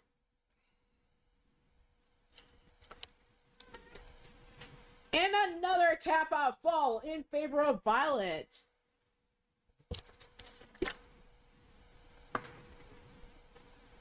Natural selection. Violet eyeballing Shelley. Kick to the midsection again, putting him into the submission. Back into the Dragon's Bite he goes, tapping out again. Hey Violet, as much as I appreciate you winning this match with the Dragon's Bite, wasn't your whole premise of you even winning this match because you said that my move was better?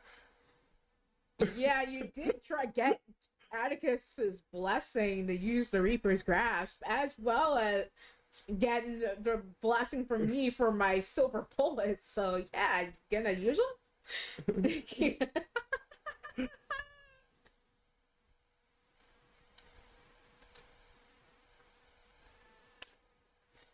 Janice in hand, teeing off on Violet.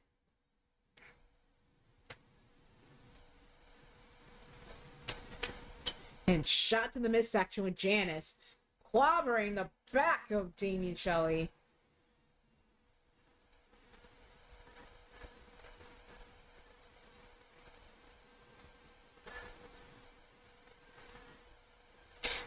I know, we're just teasing you, Violet. Pendulum slammed Damien onto his face. Knee drop to the face of Shelley. Violet going high risk. Heading up top. Flying elbow drop connects.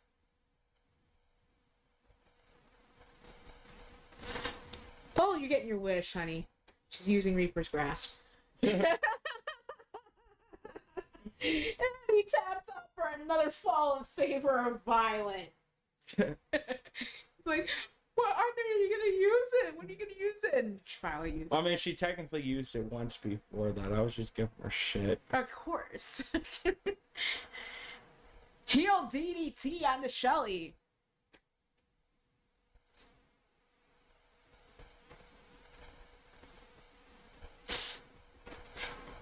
Well, you never know. Spear She could end up. taking Violet down. I mean, those her and Lucian are definitely trained together plenty. She may end up at some point putting one of his something from his arsenal in her. Shelly set. going up top, Violet back up to her feet. Crossbody connecting takes Violet down.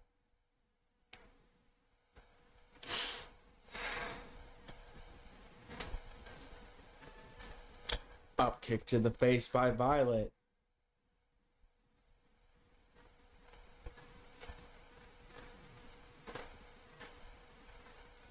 Well, you are a very observant young lady, so no doubt you'll find Back something. into the Reaper's grasp. You'll find something that'll work for you. Shelly with the tap out. Again, another fall in Violet's favor. Roundhouse kick blocked. Flying uppercut connecting by Shelly. Kip up. Back up to his feet.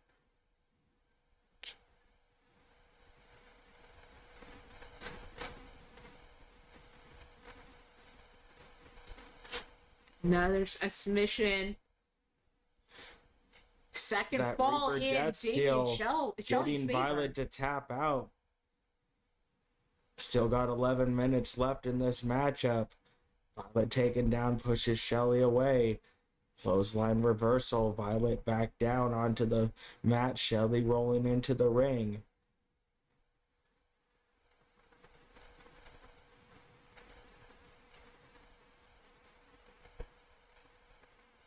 Clawing blows to the head, to the body of Violet with the mannequin arm.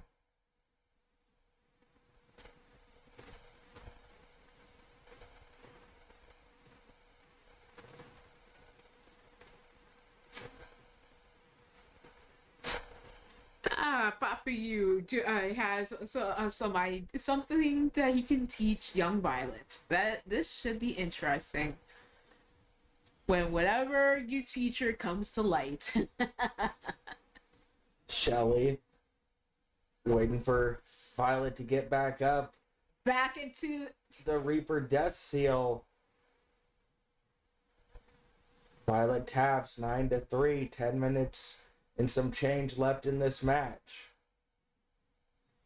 Shelly trying to close the gap that Violet has made thus far. Don't know how well he'll be able to catch up. He's going to have to try and go for some quick falls here in order to shorten the lead that Violet has. Violet, though, back into a submission hold of her own.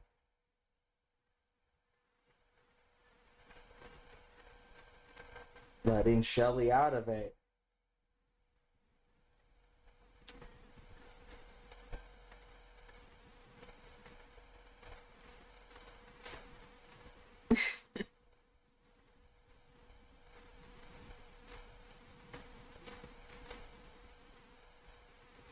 sledgehammer in hand.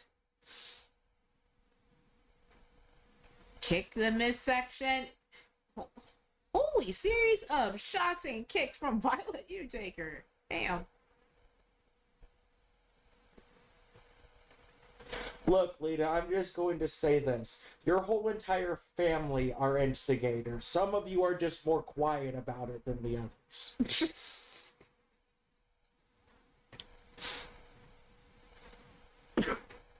Hell, Tiny Mama is the harbinger of doom for the shenanigators on my freaking show. So, yeah.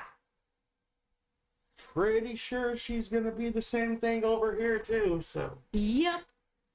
If if she's won Shenanigators here too, then yeah. Well, obviously. I don't really think she has any other plans as far as GMing people. She's teaming with LD here. Yeah, that's different. But as far as her managerial duties, I would imagine she'd still want to be alongside Mr. Yu and Count since they're going to be teaming over here.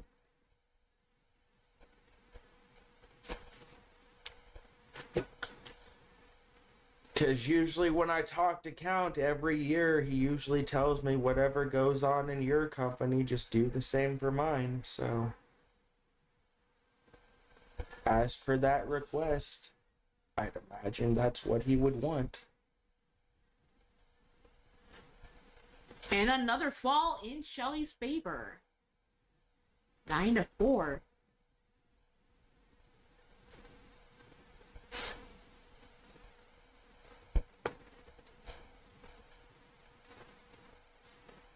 Back into the ring, grappled from behind.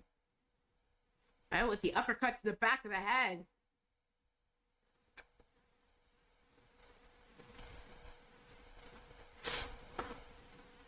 Arm hooked, wrenching on the leg. And a 10th fall in favor of Violet Utaker. Of course, speaking of tag team action, later tonight we got the Coven, Maddie Saban and Jen Richards taking on Starlit Maledictions, Aria and Isabella, Spellfire Syndicate, Lissa and Utaker and Vera Richards, and Hellfire and Brimstone's Karma, Nightwalker and Angelina Devereaux, alongside having that intergender tag and a tag team match between the High Grounds Paul and Killian and the Cybertoads AJ and TJ. So. And I have the Cybertoads already plugged into the system. Yes. Do you see a bug? Are you bug hunting? Springboard neck breaker or cutter from Violet. So yeah, Mr. Yu saying that Tiny is counting Mr. Yu's trios and manager in both. So whenever the Shenanigators are going into trios action, so basically Mr. Yu is in two sets of trios in my company. If the Shenanigators ever get into a trios match for whatever reason. Speaking of the Shenanigators, I need something cleared up. Am I supposed to be using the current song that I have that Count gave me a while back, or is there a new one? If there's a new one, I need it sent to me. As well as any specific tag information. But I know that that's in the process of being figured out. Yeah, we already know that. I'm not worried about that. I'm just trying to make sure that the theme song that I have is correct, because as far as I know, Count hasn't told me whether or not to change it. Oh, she just... So. Something about with the word no. Scoop slam onto Shelly by Violet. Take it, set up into the silver bullet. Hey, there, she finally used your move. You happy?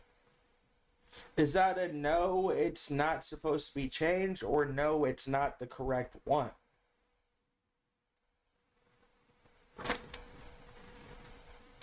Okay.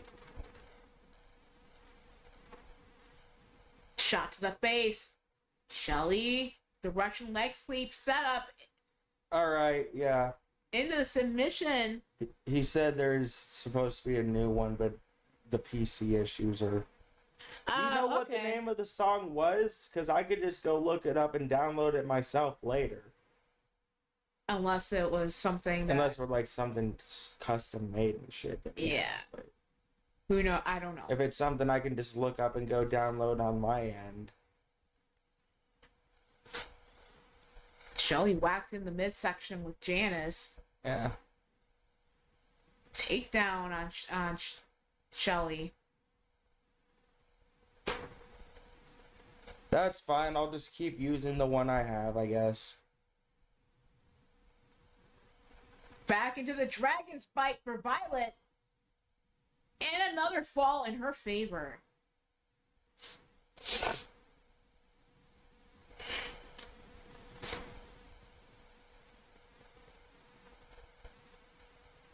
All right, yeah. It's a created song. So yeah, until she can get that song to you, I guess whatever you have it to be used.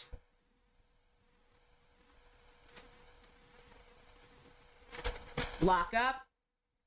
Violet with the cravat suplex onto Shelly.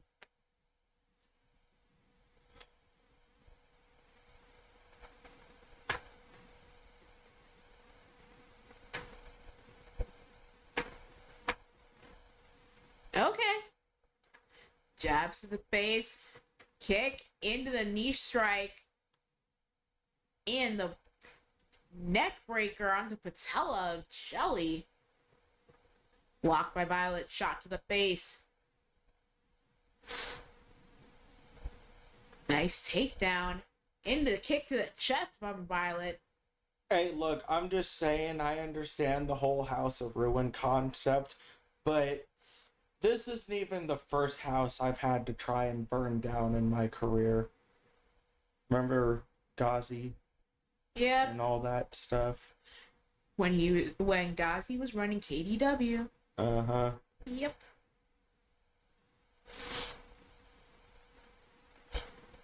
Vaguely, but yeah. I have become very accustomed to burning down houses. Or Yep. at least attempting to. Yep. And now that I think of it, yeah, now I know. Because we're talking about the Butcher Brat, someone very adept at using skewers. Submission applied under Violet. And a fall in Shelly's favor. 11-7 with little over a minute left.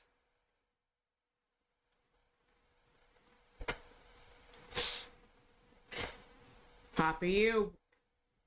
Yelling words of encouragement for Violet.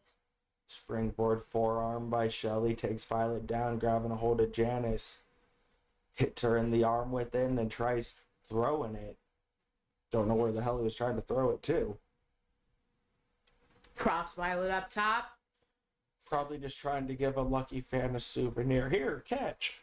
Up to the face. Just imagine throwing it into a crowd, hitting someone in the head with it.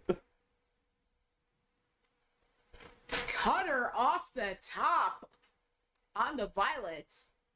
Well, at least it wasn't a barricade. Yeah, this isn't. Oh, this ain't Onsko top. Just throwing a damn. I don't think Shelly could even throw a barricade. I know many members of the family would probably say, "Oh, it's good to throw Shelly."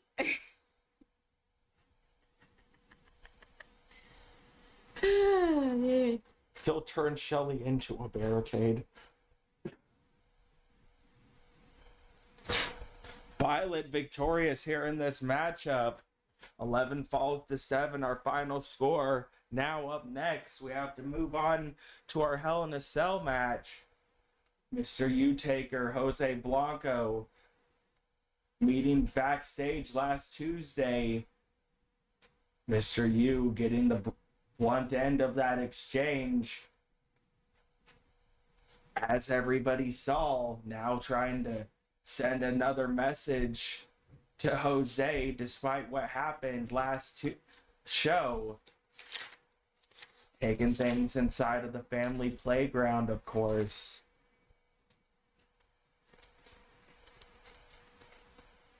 And this was supposed to be submission only. 2 out of 3 submission inside Hell in a Cell. Yep.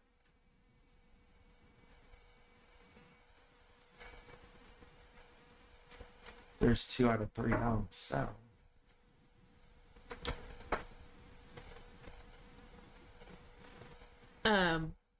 Papa, Mr. U was headed to the back to go to Gorilla and end up going back to in prep for his match and was stopped for some reason. Words of encouragement from Marcus Corbin. Burns.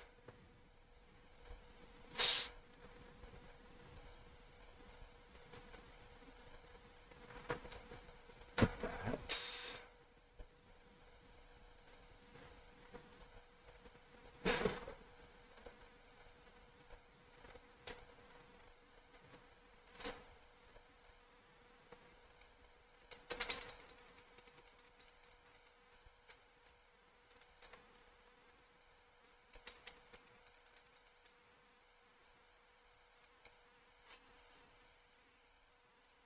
Two out of three falls, submission only, Hell in a Cell. Mr. Yu, Jose Blanco. Up you all the way. I'm not supposed to be biased, but I don't care. Kick his ass.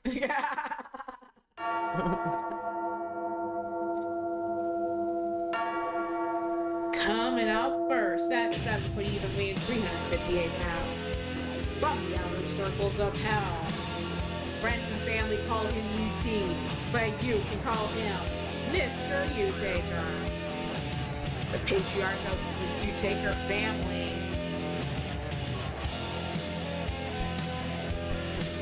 Grandfather to a series of Nightwalker grandchildren, as well as members of the Matthews family, as well as a member of the Black family. Now with Andromeda being heirs, as well as a member of the Dragon family, with Violet and Andromeda being married into the family. And Celeste now now married with into the Spring Heel side of the family. Coming out next is opponent at 5 foot 11 weighs 240 pounds from Jersey City, New Jersey, the Masochist, Jose Blanco.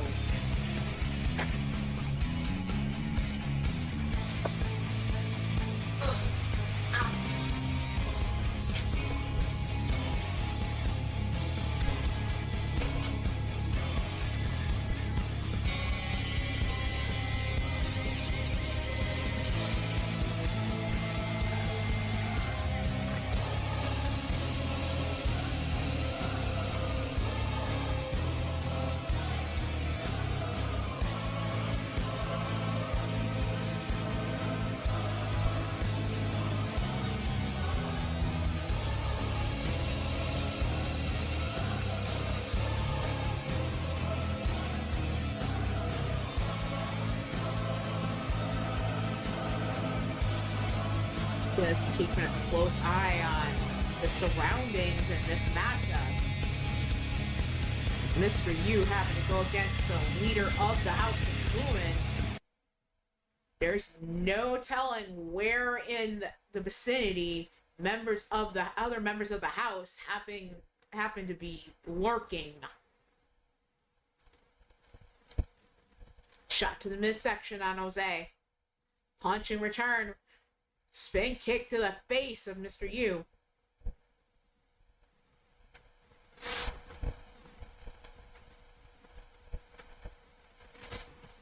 Double hack. Damian seen making his way next to Marcus, half of his face being covered up with bandages, his one remaining good eye that he has at the moment seen glowing with the blood red hatred and rage as he stares at Jose in the ring, telling Mr. Yu to kick Jose's ass.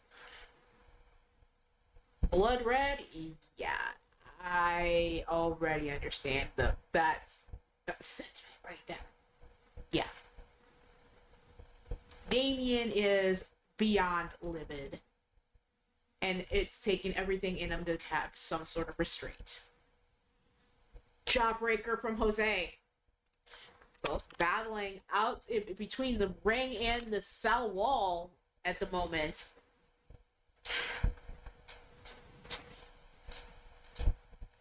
Hey, Lena. Hey, Onska.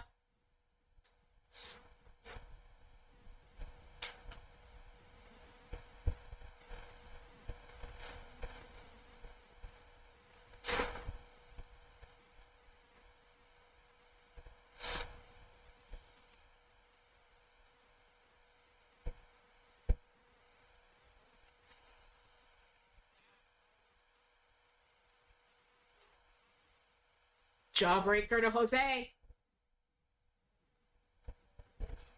Uppercut to the face on Mr. Yu.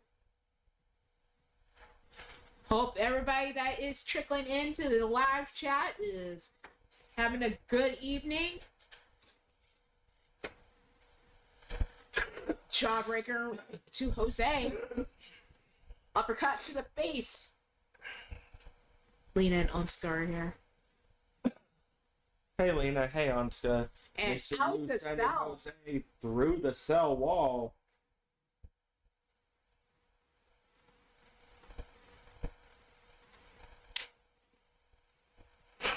Jose sent towards the floor. And Jose decided to climb to the top. Waiting until they both make it halfway up. Battle on the side of the cell. Jose slamming his face. And that slam from Jose ended up sending Mr. Yu straight to the floor. And Jose continuing on to the top of the cell.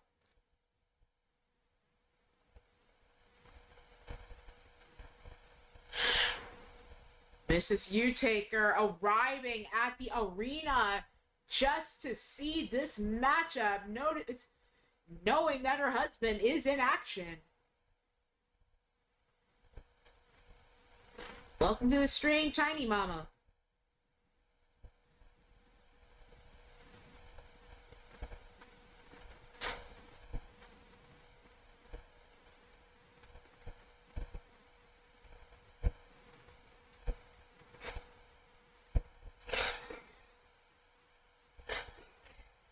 On. Tombstone pile driver onto Jose. Right on top of that steel ceiling. Oh, Jose was going for like some type of up kick. Leg caught.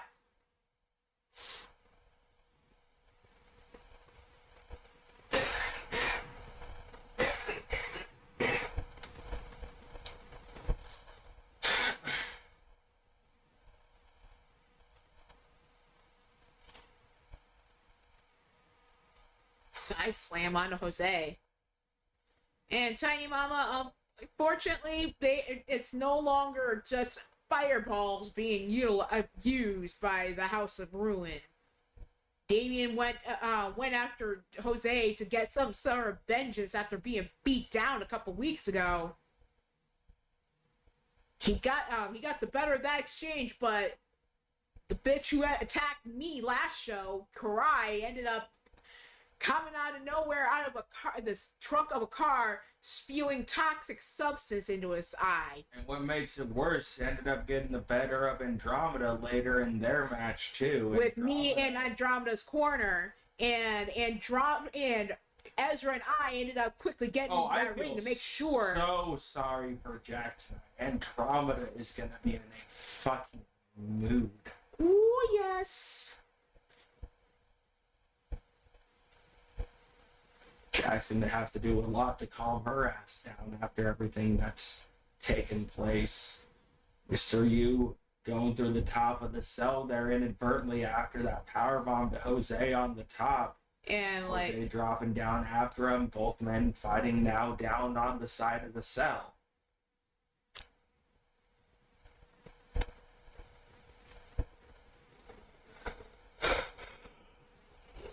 Hey, Remy.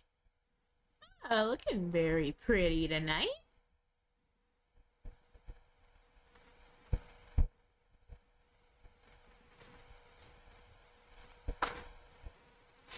So yeah, House of Ruin has been plenty active tonight. And I don't know, and Tiny Mama, I don't know if you ended up hearing through the grapevines from the other members of the family. After I got attacked by Karai, Jose came out of nowhere with a fireball of hellfire to my face. So I had to, just to be in Andromeda's corner, I had to wear a mask to protect my burn wounds from infection. Of course, as we all know, Jose surely can't be at 100% right now. Damien did get the better of that exchange. With a fireball dragon fire to his face. Ended up knocking Jose out in the back before he took that poison mist to the face from Karai.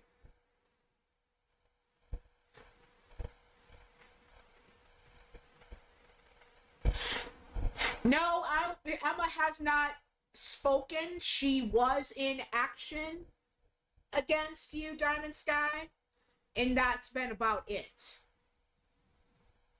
No word, no extra words coming out of her during your match. As UT dropping to the floor and Jose continuing on to the top of the cell.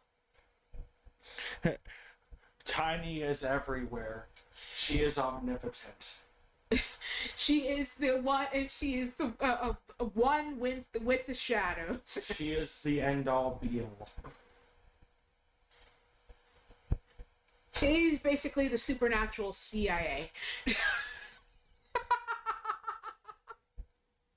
Tiny is the eyes, Mortis the ears.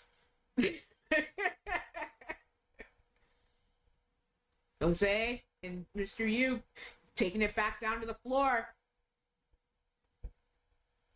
Oh no, that goes exactly into what I said yesterday in the chats when I was talking to people.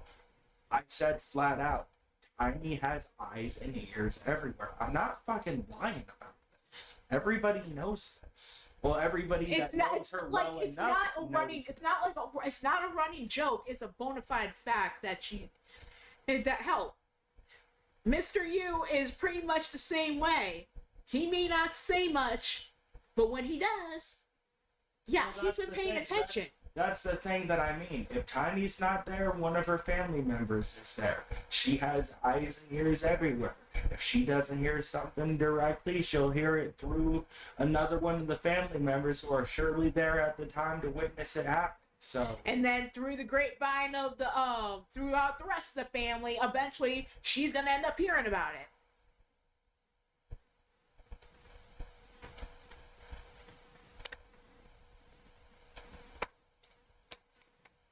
she's a spy. Get her. Oh boy.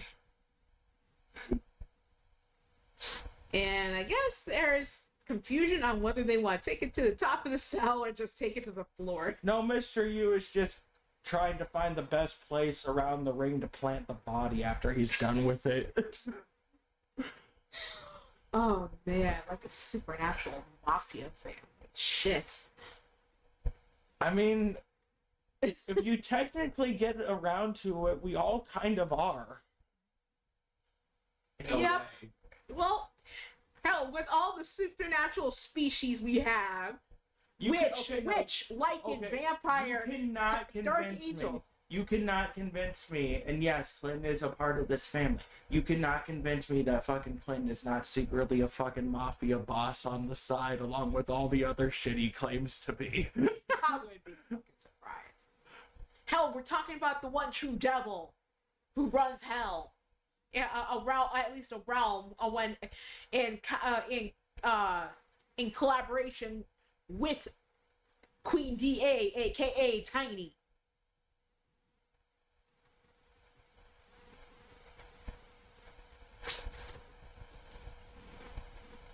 Hell, and yeah, it's like you want to make sure that you stay alive and don't get unalived and end up brought back. Yeah, witches, Mr. Yu busted open. witches, after that Dark forearm Agori, strike to the forehead by Jose. necromancers, Reaper, former Reaper.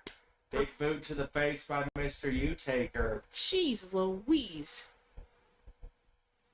Ooh. Double. What? Oh, jeez. Oh, double foot stomp turned Mr. U I think upside Jose down. might have gotten himself a bit too much momentum there, unable to catch himself after that double foot stomp. Yeah. I probably didn't feel too great to Mr. U, but Mr. U obviously getting the better end of the deal on that one. Jose sending himself launching off the top of the cell.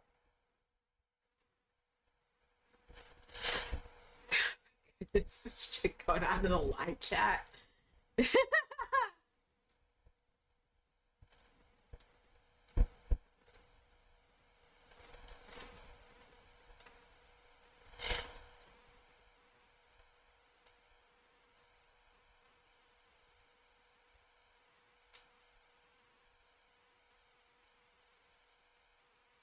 Hey, Jose. He's that way. You dazed and confused still from that that fireball? Jose slowly making his way back up to the top. Papa, you just gonna leave him up there? I just imagine you coming up there, fucking jump, you goddamn pussy. Oh, hell. Now, yeah, gotta take control of somebody. I know. Shut the fuck up.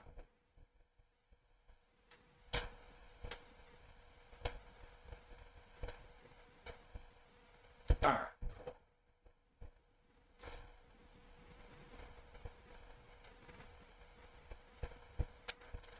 And now Jose going back down.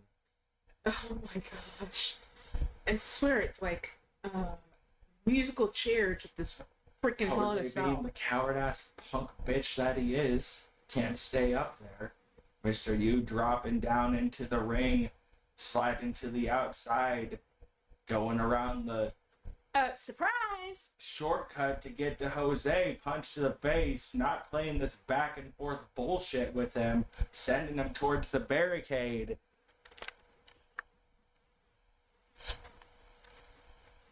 When we talk about this being the U-Taker family playground, it's for a reason. It's like a rite of passage to the younger members of the family to get through one of these types of Back matches. body drop by Jose.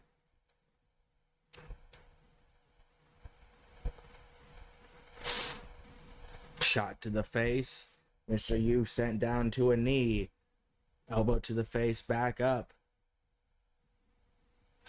Grabs a hold of Jose, sends him down onto the floor. Blanco gets back up to his feet. And now following Jose up to the top. Oh, midway up. Jose trying to slam Mr. U in the face. And Mr. U getting the short end of that exchange, sent down onto the floor. Jose continuing his way back up to the top of the cell. Mr. U back up to his feet, following after him. I have no doubt that he's not truly worried about getting a win. This is all about some sick, twisted strategy of his. You have to wonder what Jose has on his mind right now. Of course, it's probably nothing good, so. It never is. He's basically just wasting time. And I highly doubt Mr. U likes to waste time.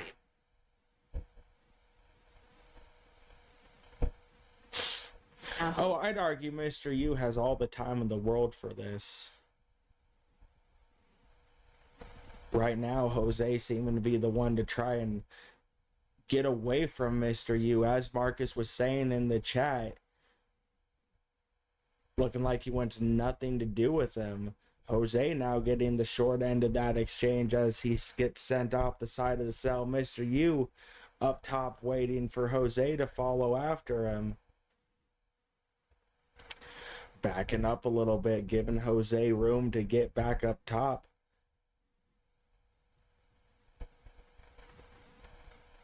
Grabs a hold of him. Sets him up for the tombstone pile driver. Drops him onto his head. Mr. U looking for something. Jose able to get out of whatever Mr. U had planned. Couple of shots to the gut. Double foot stomp, dropping down onto Mr. U. With scrub the neck. I think I see where the hole in the ceiling is, too. Who knows if one of them may fall through. Well, Jose dropped down onto his base. chest. Base first to steal. Ripcord Larry, and down goes Mr. U. Match up. That impact on that Larry had to be fucking devastating if he was able to send Mr. U through the top of the cell like that. Now Jose has Mr. U in a submission hold. Elbow to the face. Mr. U able to fight out of it. This is 2 out of 3 submission, but the fact that this is inside Hell in a Cell, yeah, that's where things get very hairy. Claw submission. Jose with those punches to the midsection, getting some separation out of that submission maneuver. Oh, no. Lung blower onto Mr. U.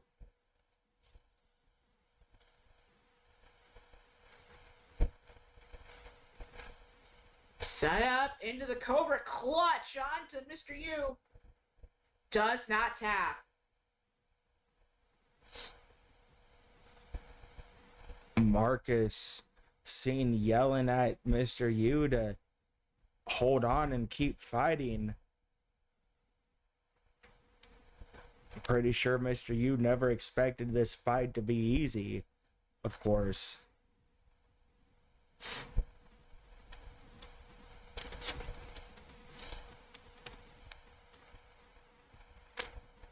Fighting on the back half of ringside and still within the cell wall.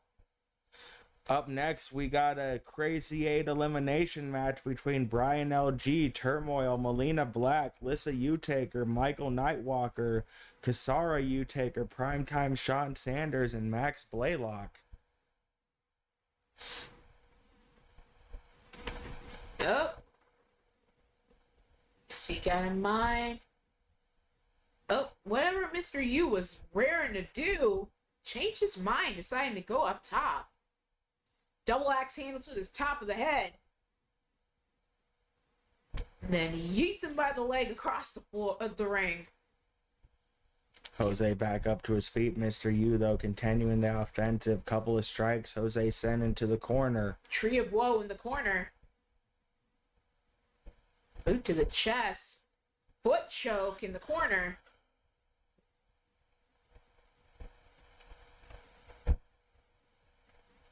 Clubbing blow to the back of the neck there by Mr. U sends Jose down onto the mat into a Hell's Gate.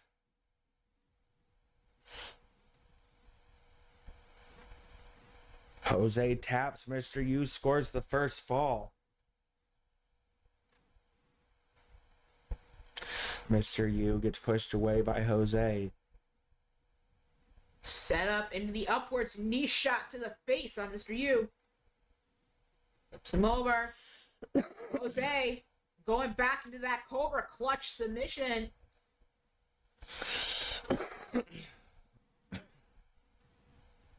Refusing to tap Jose. Calling for Mr. U to get back up again.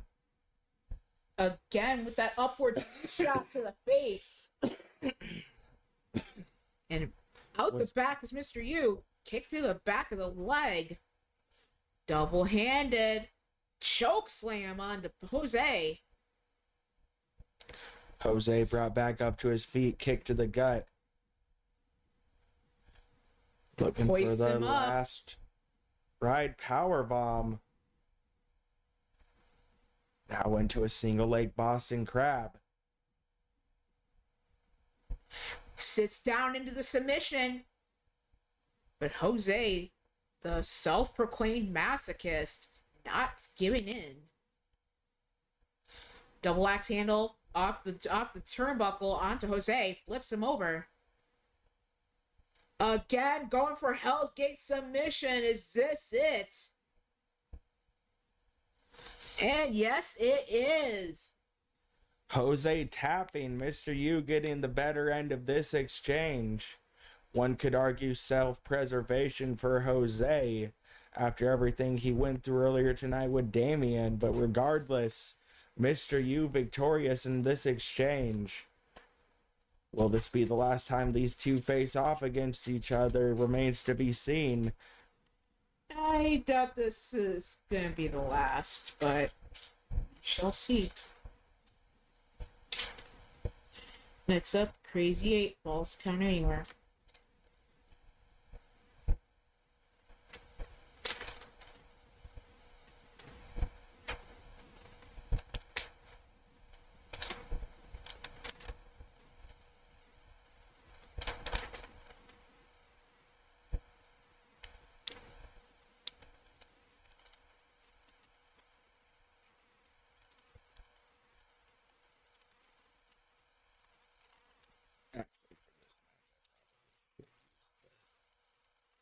Other arena so they all don't get stuck on the outside.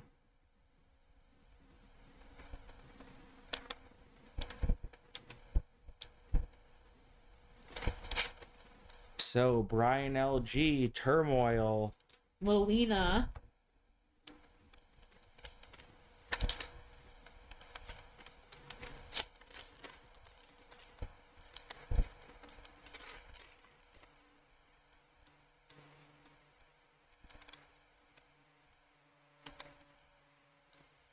Then Lissa, Michael, and Kasara.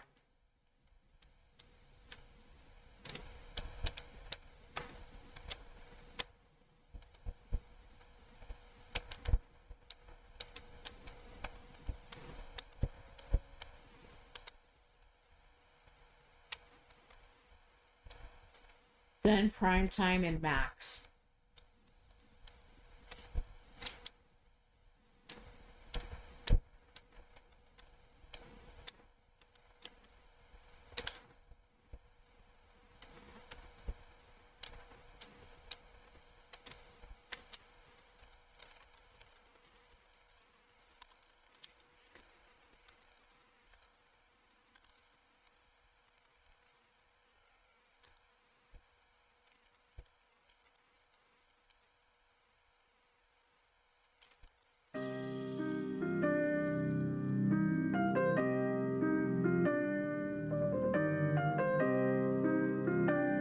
Making his way to the ring first. Coming out at 6'2", weighing 258 pounds, from Arkansas, Black Ice, Brian LG.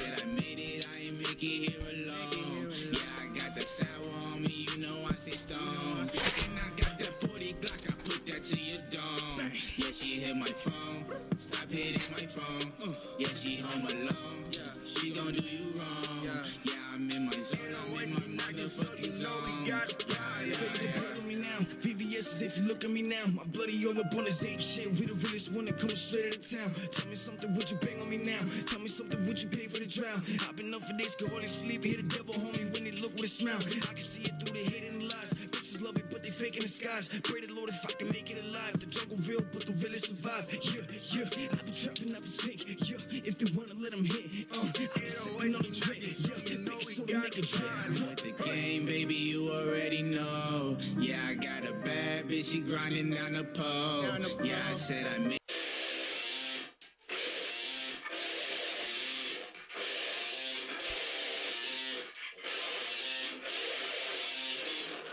I said I got this. None of this radio pop shit. I dropped this. Coming out next at 6'2", weighing 220 pounds, from Oakland, California, he is Turmoil. I got this. Radio drop this. Hot shit, just watch this. I fucking promise. Roll it, do not miss your chance to cop this. Will you capture it or just let it slip?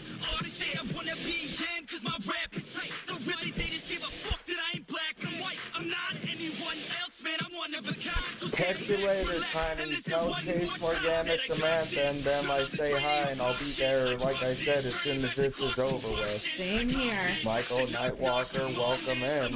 Hey, Michael. just in time for your matchup.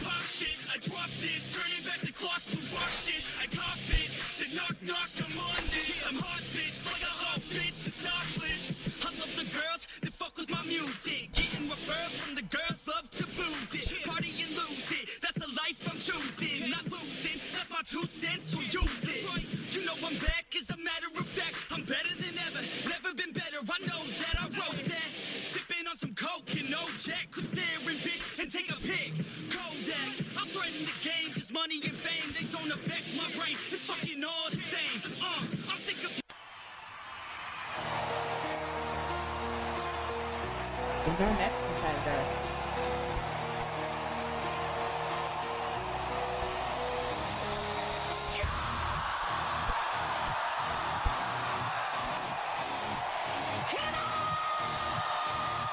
Coming out at 5'4", weighing 120 pounds.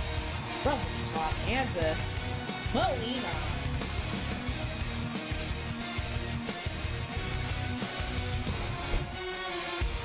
If you close your eyes, your life a naked truth revealed. Dreams you never lived and scars never healed. In the darkness, light will take you to the other side. Find me waiting there, you'll see if you just close your eyes. Just close your eyes. If you just close your eyes.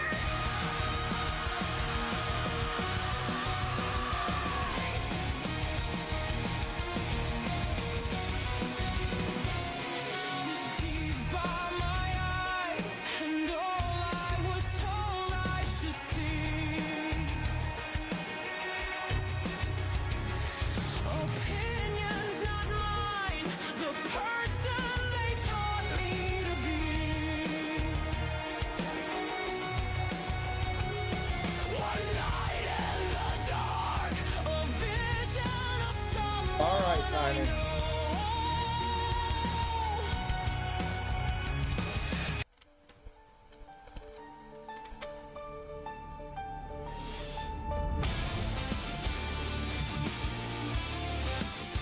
Coming to the ring at 5'9", weighing 158 pounds.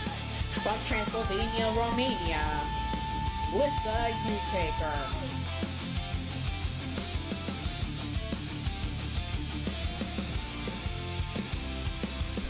Sleepless nights, the desperate calls, the empty road. I'm spitting blood, I'm staring down a broken nose. I'm sick to death of standing in the bitter cold. They'll rue the day they let me hit a new low.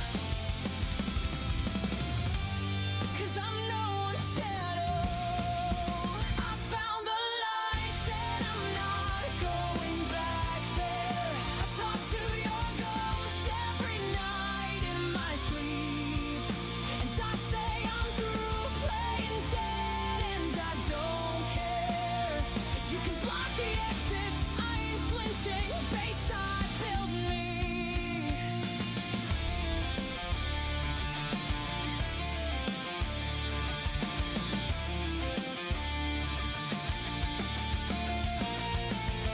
The pressure builds and bottles up and then explodes. It rips you out of body like a black hole. I'll burn it down and watch as something better grows. A dragon's words will catch you with your eyes closed. 'Cause I'm no one's shadow. I found the lights and I'm not going back there. I talk to your ghost every night in my Hey, sleep. Killian. Welcome to the stream. Welcome, Lee and Levi. Good to see the little ones. Here to see their mama.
Then out next.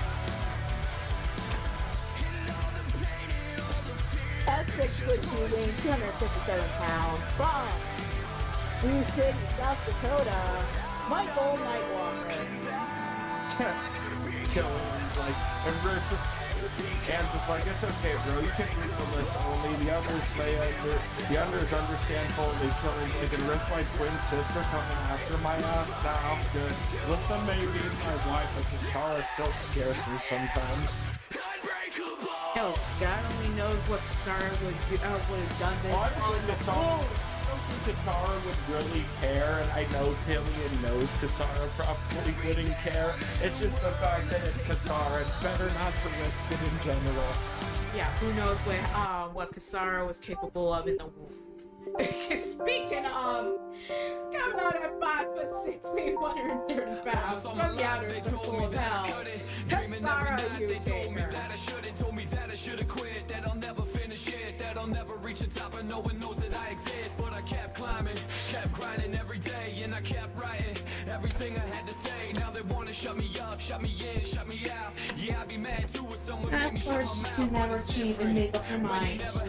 He had his food, now So you never had a choice, never had a leaving path, only people in your It's like, way. Never eat had shit, a mask or a reason to have be my fake. snacks, All you had was repeat. you and a reason to succeed. All you had to do was keep believing in the dream. All you ever knew was being weak and on your knees. But you're only gonna lose if you don't learn from your defeats. Yeah, gotta make the world know my name. I've got my head in the clouds, my feet on the ground. Yep, she's in this too. Coming out next at 6'3", weighing 237 pounds, from Manhattan, New York, prime time, Sean Sanders. And I did set them up like I have set up Primetime and Brian LG, just like I set them up in mine for their tag team. You got something to say? Oh, please. Hi. Yes. This is a kitty cafe. How may I help you?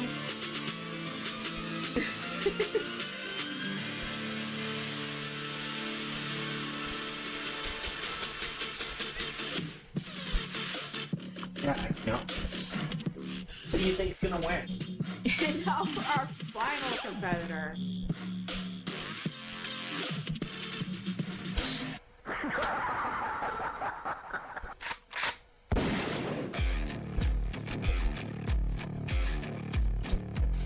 At 5'11", weighing 200 pounds, from Mineral City, Texas, the modern-day gunslinger, Max Blaylock.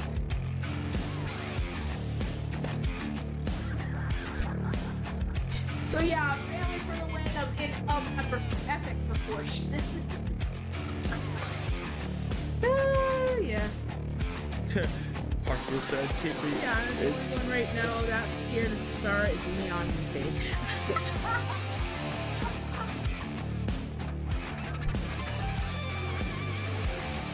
I'm sorry, but there are some who are just the epitome of fuck around and find out. And you really don't want to go. Well, Leon does have ways of calming Kasara down that others don't. That's enough said about that. Yeah. Oh, Marcus is like, so sorry, all y'all. Max for the win.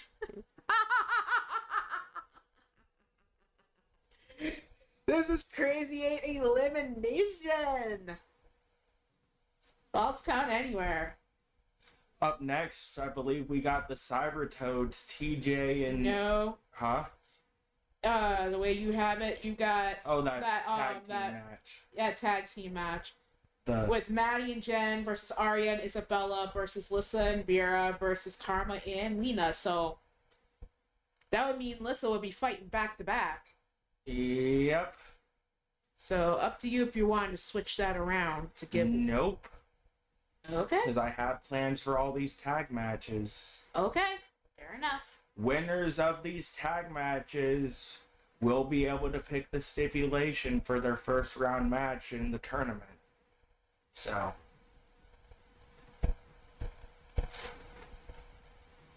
because like I said, starting next Tuesday, we're going to be building up for that tournament. So over the next few shows, we'll be having a series of tag matches where the winners of those matches will be able to pick the stipulation for their tag match for their round one against their round one opponents. Some people may be double booked on some shows regarding that aspect.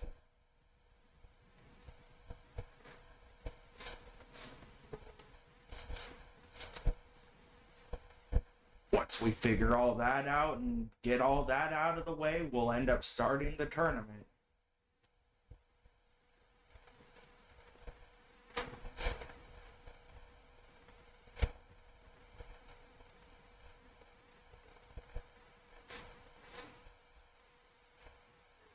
Of course, the other round stipulations are going to be decided by me, but I figured I'd make the first round at least somewhat more fun and interactive for people, give them a chance to at least have a say in how they go into the tournament.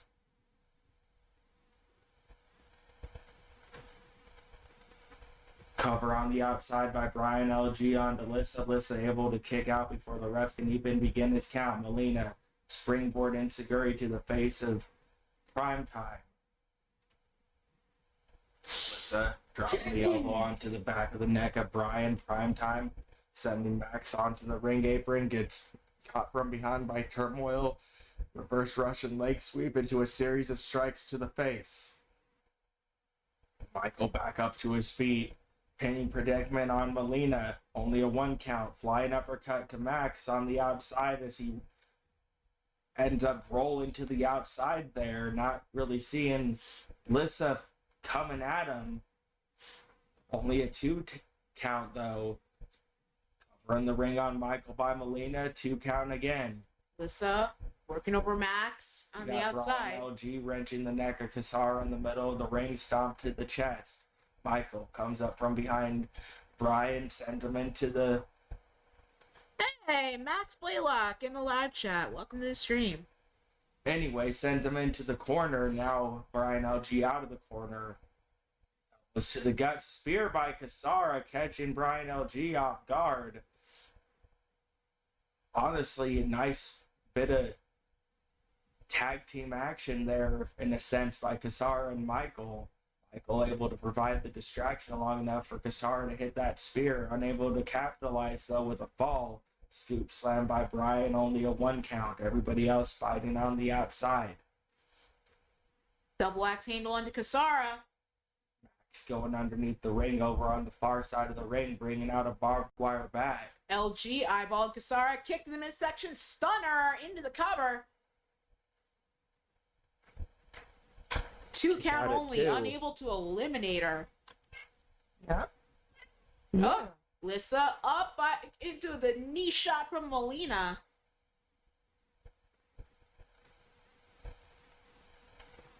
Trying to give your opinions on the match?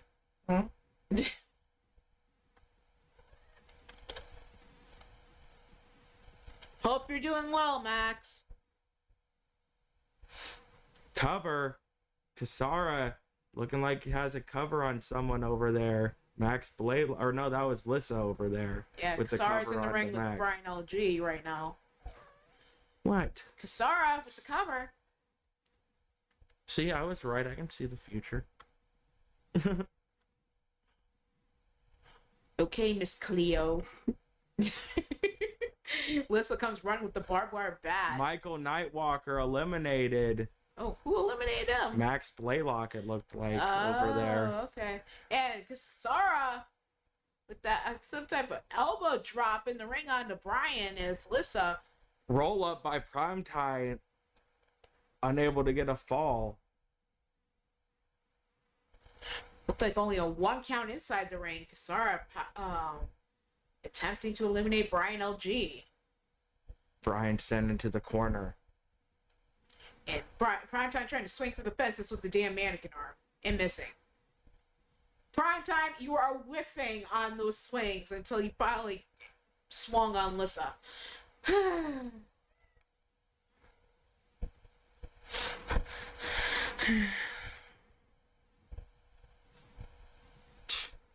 And yep, that's Michael finally able to head to the back.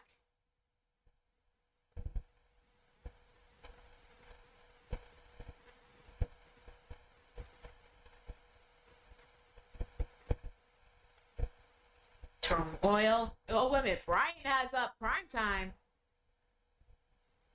Like a form of the torture rack.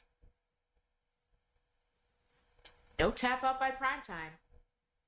As Turmoil comes with the traffic cone, gets knocked down by Max. Lissa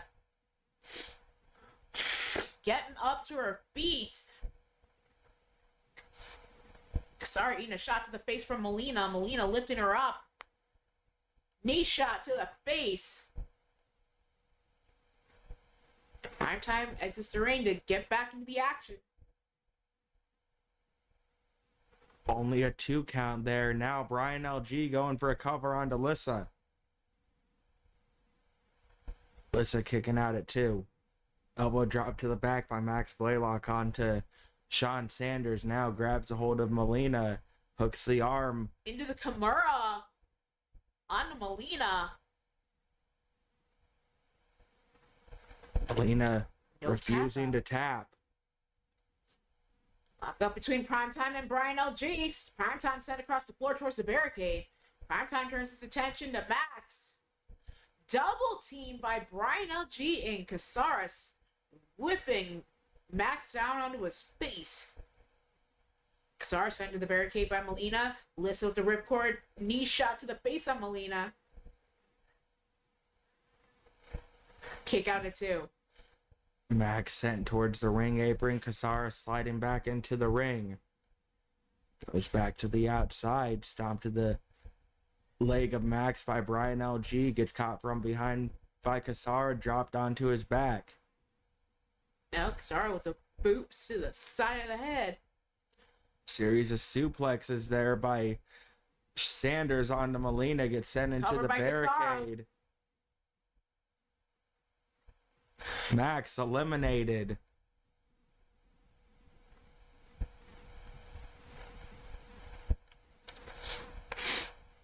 And now Casares trying to whip people with that traffic cone. Knee to the face of Lissa by Turmoil. Now Turmoil LG telling everybody what he thinks of him, I guess. gets lifted up by Primetime suplex pile driver onto the floor. Lissa hooking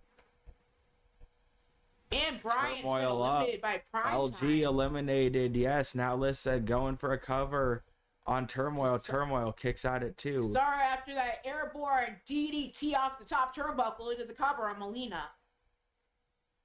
And Melina able to kick out before the count of 1.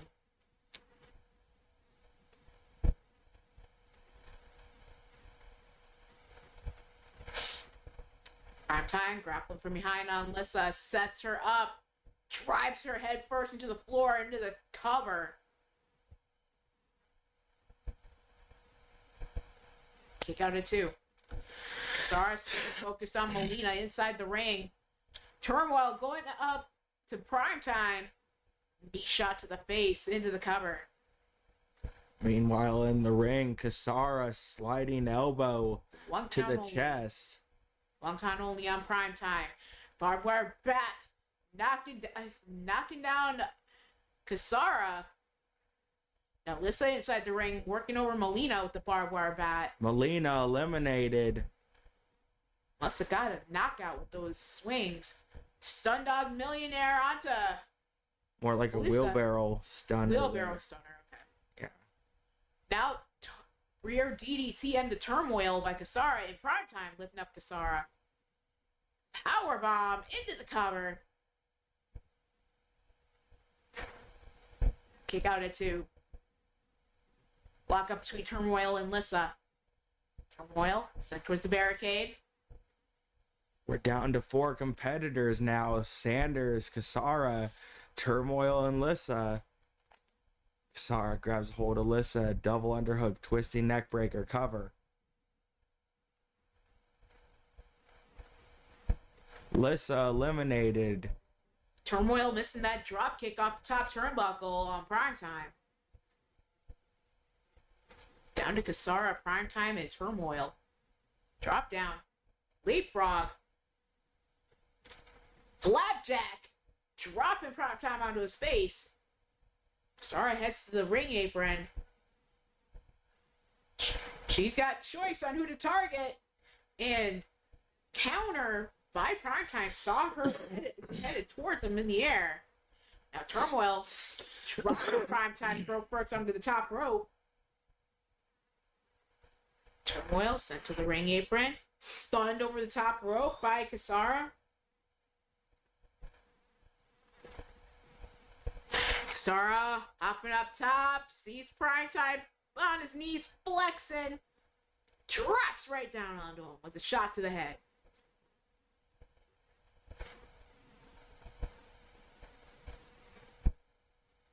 Turmoil trying to catch Kasara off guard with that mannequin arm. Kasara able to knock it out of his hand. Turmoil sending Kasara towards the barricade, though. Out the back goes Turmoil, chop block to the knee on Primetime. And then a sweep of the leg on Turmoil by Kasara. Kick to the midsection. Cravat base buster into the cover.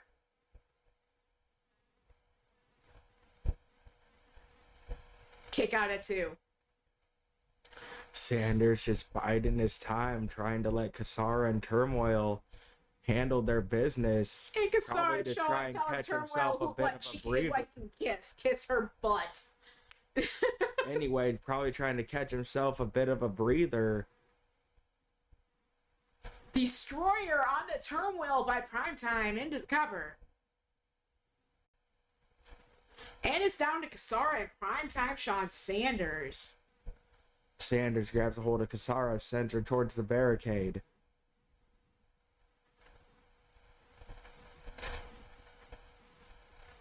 Knocks down Primetime. Boots to the face. And Kasara raring to go. What did she have in mind? Meteora knees dropped onto Primetime. And now submission applied, wrenching on the arm.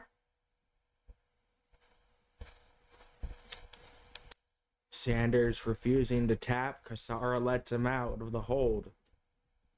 Goes over to grab she that did, mannequin Marcus. arm. Yes, she did. Sanders rolling out of the way, back up to his feet, grabs a hold of Kasara, drops. On the Kasara. Now sets up the arm, stomps to the hand.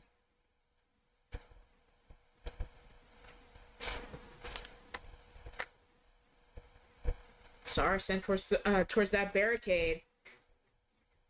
Primetime thinking going airborne. What's he got in mind? Aerial maneuver dropping down onto Kasara. Able to drop her to the floor. But not going for a pin or anything else. Taking the long way around. Taking up a lot of time. And lifts up Kasara. Slams her down into the cover.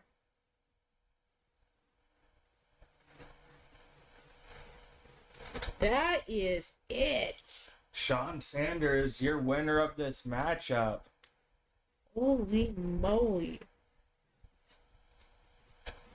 Kasara has nothing to be ashamed of.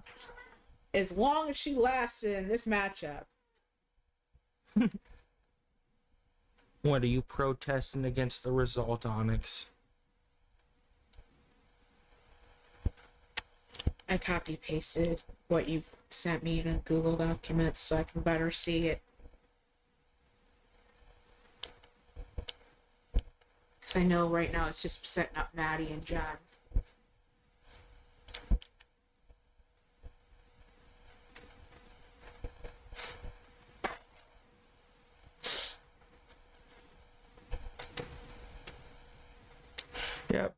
Gotta handle something real quick.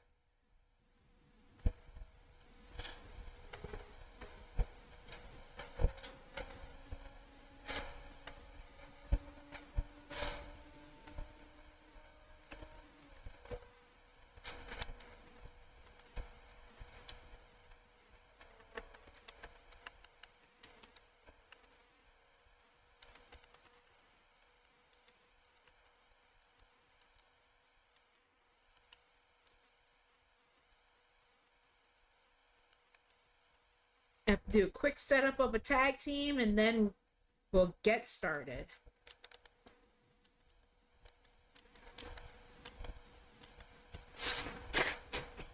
Yes, we know.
They didn't send me any video packages, so I'm not gonna mess with it. Okay.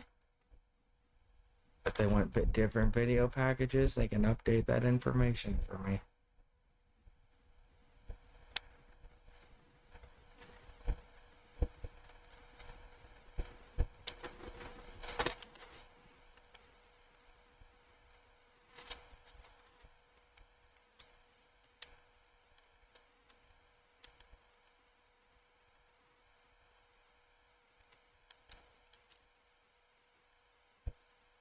You got the victory? Or does it even matter?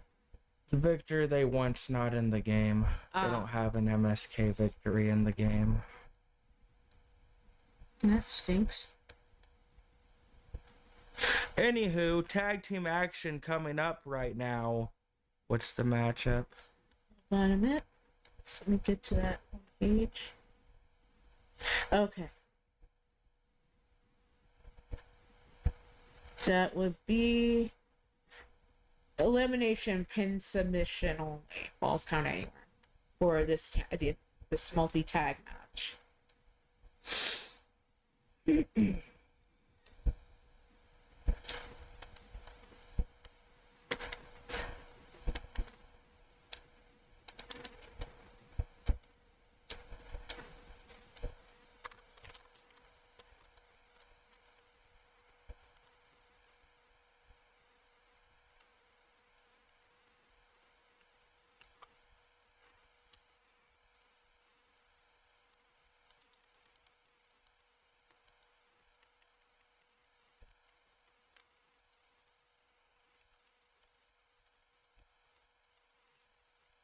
Up is Starlit Malediction.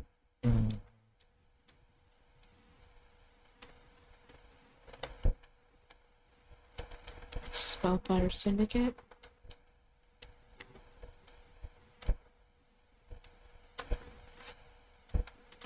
And then Hellfire. Hellfire and Brimstone.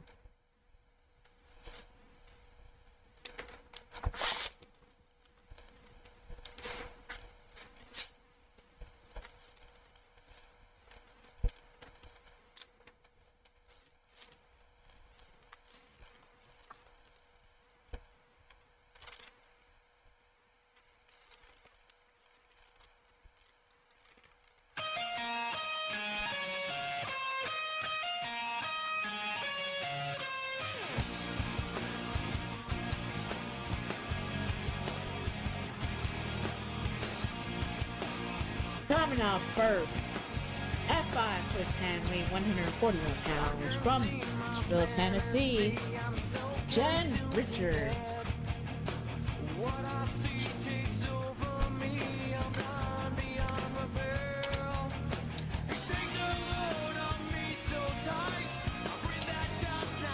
What you looking for? And her tag team partner from Detroit, Michigan, Maddie Sabin. Together, they are the Coven.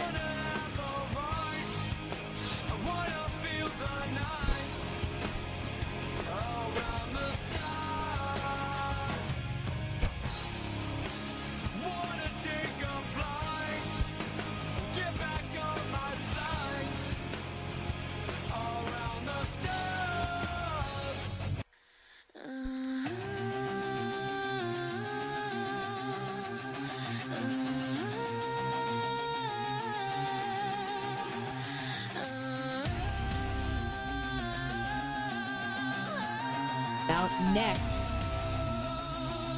Can you hear me breaking the pattern? I always do. coming out at 5'5" and 125 pounds, from Kyoto, Japan, the Dash Huntress, Aria Hawthorne. And her tag team partner, I tuned it out, rewrote the sound, turned at your 5'4", weighing 110 pounds, from the Garden of Eden, Isabella. Together, they are Scarlet Malediction.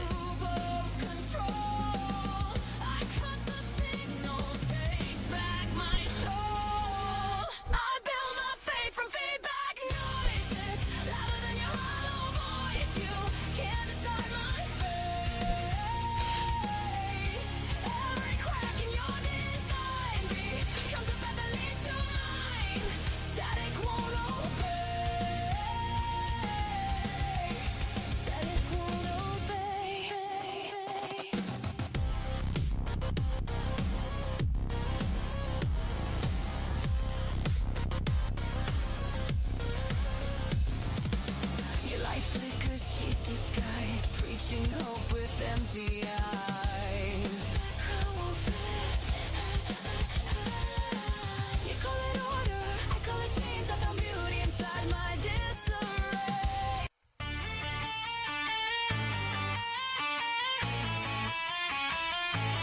Out of my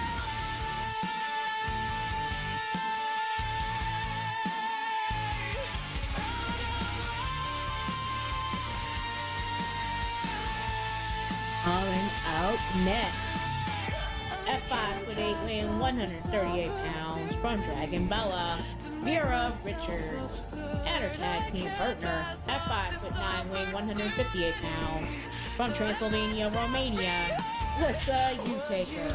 Together, they are the Spellfire Syndicate. sees me lose this all. Would you like to be the one who sees me fall?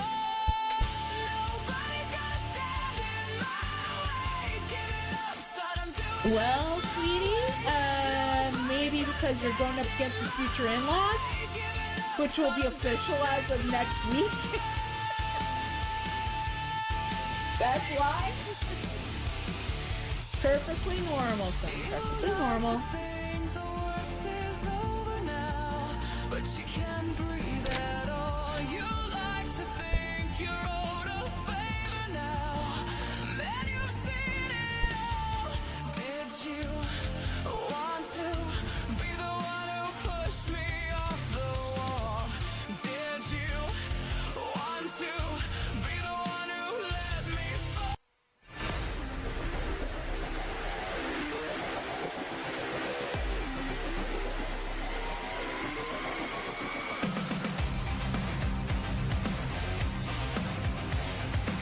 Coming out next, our final competitors for this matchup, at 5'9", weighing 162 pounds, from New York City, New York, Karma Nightwalker.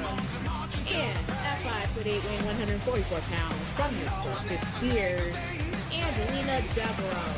Together, they are Hellfire and Brimstone.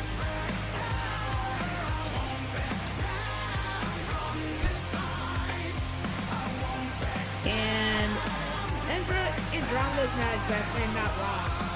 Because, I mean, Marcus and Angela were already champions. Now this is like to a million percent even more stressful. Because now you are being welcomed as taking their daughter's hand in marriage. So, yeah.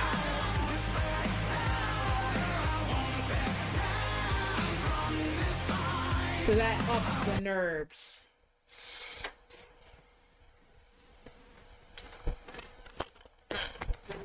Is the music song off? Okay.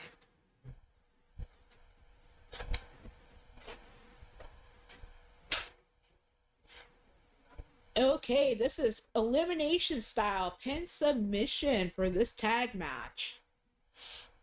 Balls can count anywhere.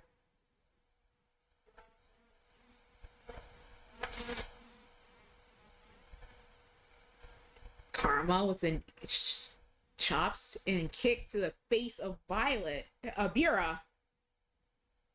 Well, they are twins. Sometimes it's hard to, it's easy to get confused. Whoops.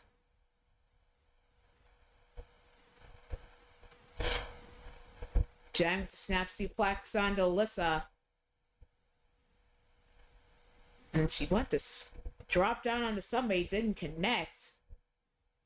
Shot to the eyes of Lena and drops with the bulldog. Boot watches to the face from Arya Dabira. Maddie getting taken down to a bridge and pinned by Vera. Kick out at 1.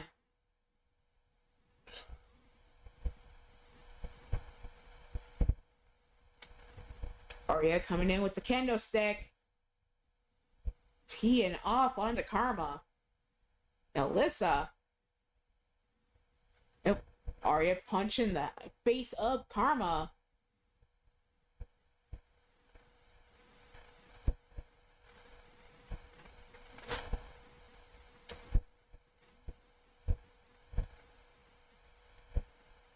Karma lifting up Alyssa, slamming her under her face. Isabella looked like she was went for a springboard coffin drop.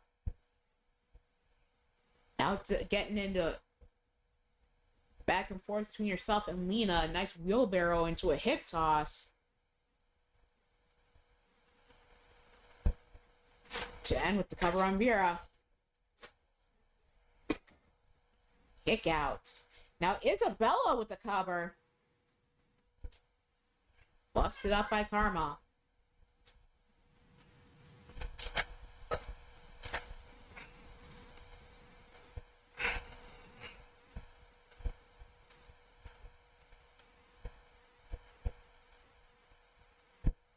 And Lena with the coffin drop to nobody. Jen with a springboard strike to the face on Lena. Lariat on the list side into the cover by Arya. What?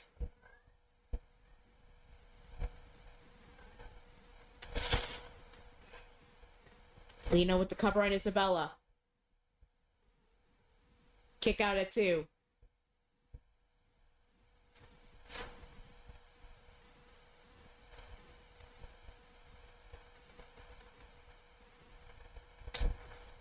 Flatliner into the submission, the code of silence submission by Arya. Was able to fight her way out.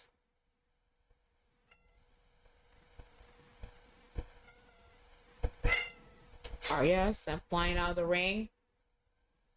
And face buster onto Lena by Isabella. And Jen taking the opportunity to go for the cover. Kick out at 2. Spin kick to Arya by Karma.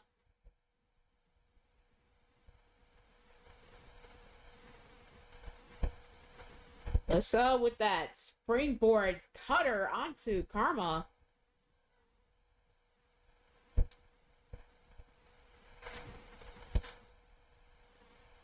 Lena dropping Arya throat first onto the top rope, grabs the kendo stick, gets it taken away by Vera.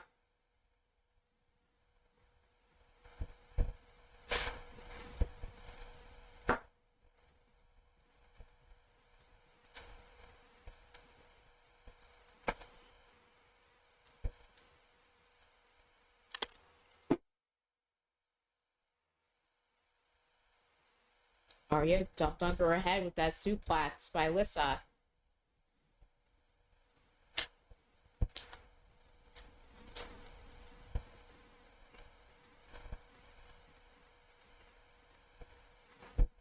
Cover in the ring by Angelina.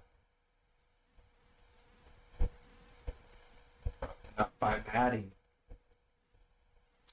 Scoop slam by Jen. Cover inside the ring. Busted up by Alyssa.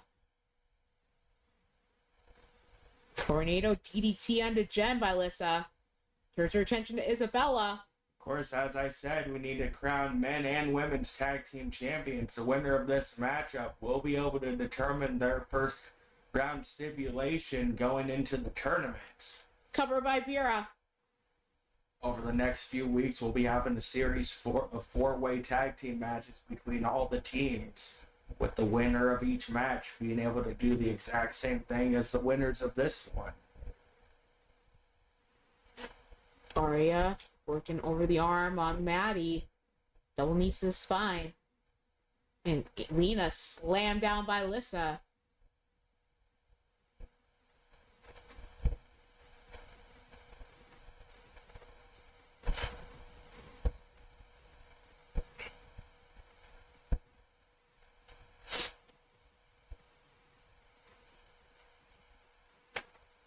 Elbow to the face from Jen to Bira. Shot to the back. Leg caught. Nice reverse kick from Jen.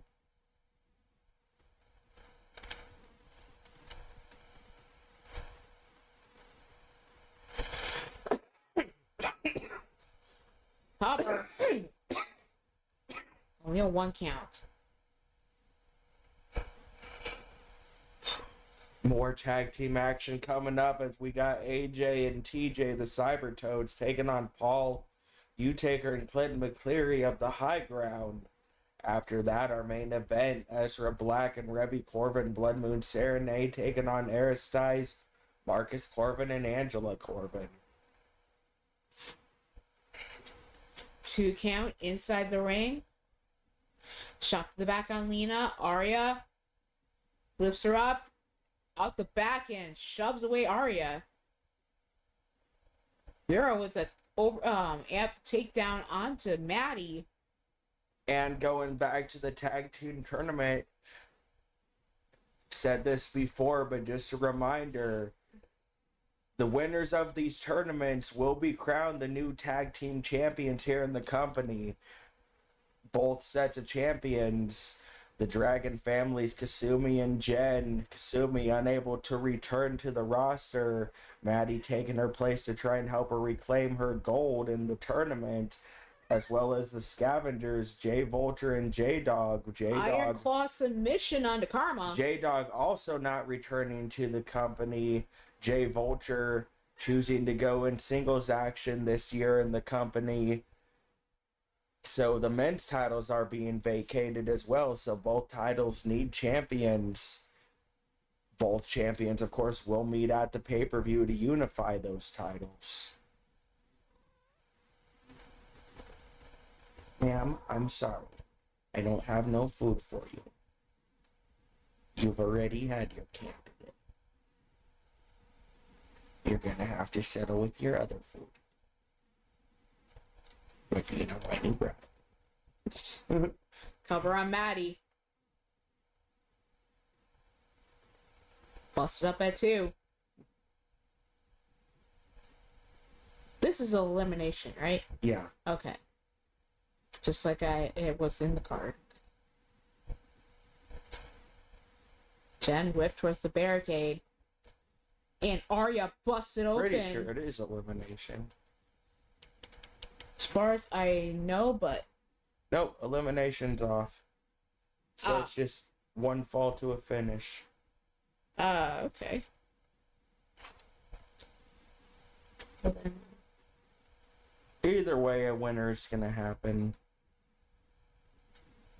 So it's basically pin sub 1 fall. Yep.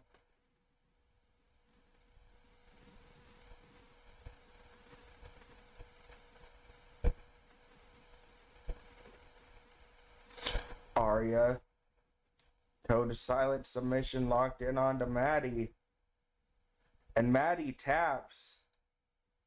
Your winners are Starlit Malediction. Starlit Malediction will be able to pick their round 1 stipulation for the tournament. Of course, who they're facing is yet to be determined. That will be decided via spin of the wheel as usual. Kelly, of course, will end up probably having to help me out with that, but is what it is. Anyway, congratulations to our winners in this matchup. I know I had it scheduled for elimination, but Things happen. well, I mean, also it saves on time too. Either way, you have a winner of a match, so. Yep. Next up, 2 out of 3 sub only. Falls Count Anywhere. The Cyber Toads, AJ and TJ Toad versus the High Ground, Paul Utaker and Clinton McCleary.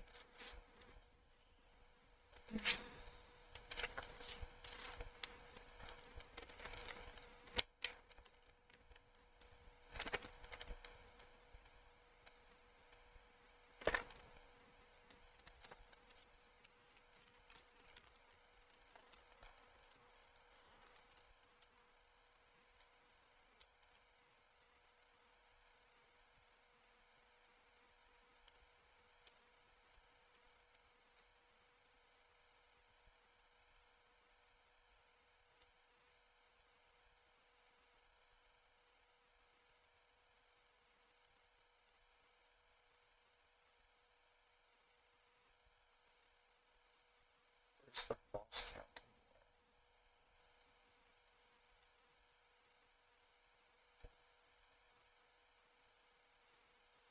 You assholes, are you telling me I can't do a regular traditional tag with false count anymore? I have to make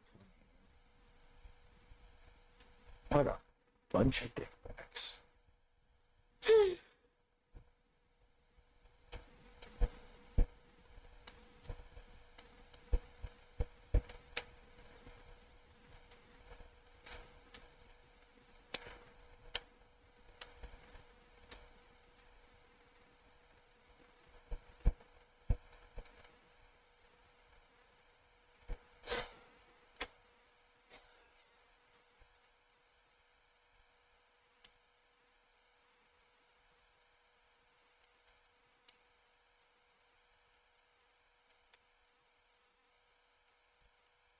It's a Clinton match, so I'm just going with what I imagine he'd beat people's asses with.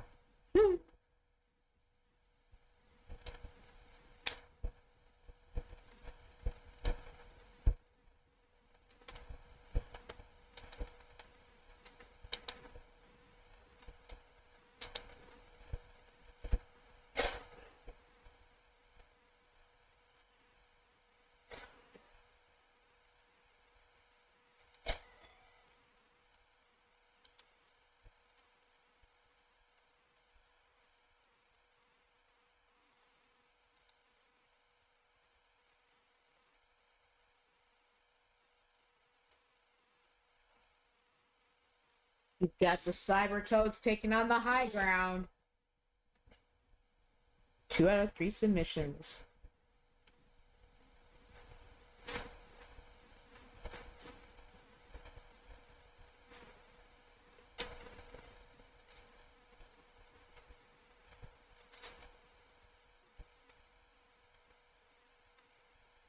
Music.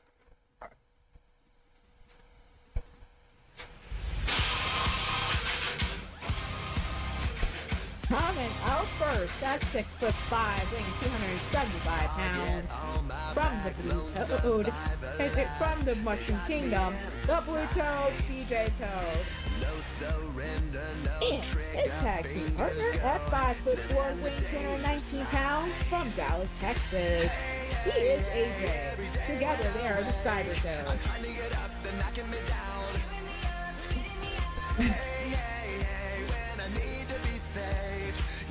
Strong, you're making me stand. Shot like a rocket up into the sky. Nothing can stop me tonight. You make me feel invincible, earthquake powerful, just like a tidal wave. You make me brave.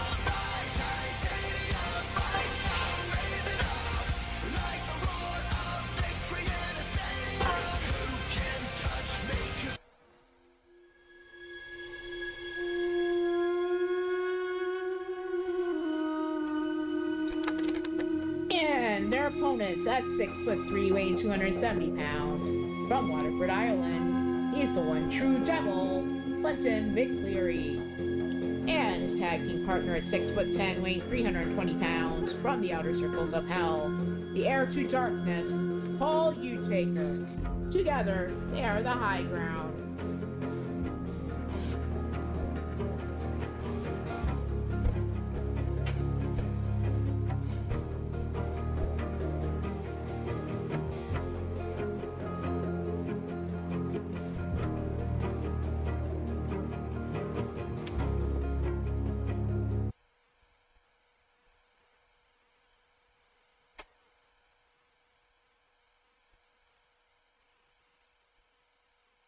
Roundhouse to the face drops AJ.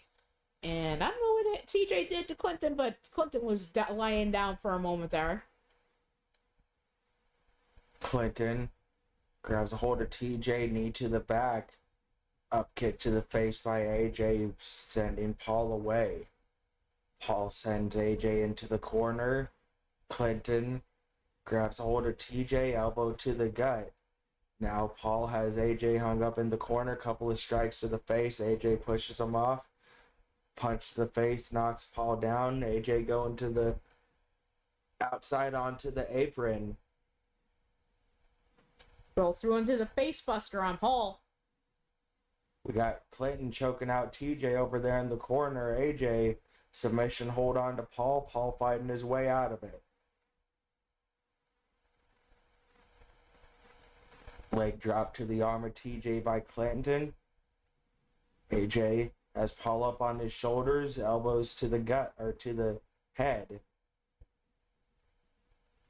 AJ sent over the top rope onto the floor on the outside. AJ back up to his feet. TJ dropping Paul onto the top turnbuckle there. Now AJ back into the ring. Knee strike to the face of Clinton by TJ. Running knee to the face of Paul by AJ. Paul back up to his feet. Series of strikes, uppercut to the face of TJ, sent to the ropes by AJ there. Knee strike, knocking Paul down. TJ Toad going up top, calling for Clinton to get back up to his feet. Drop kick.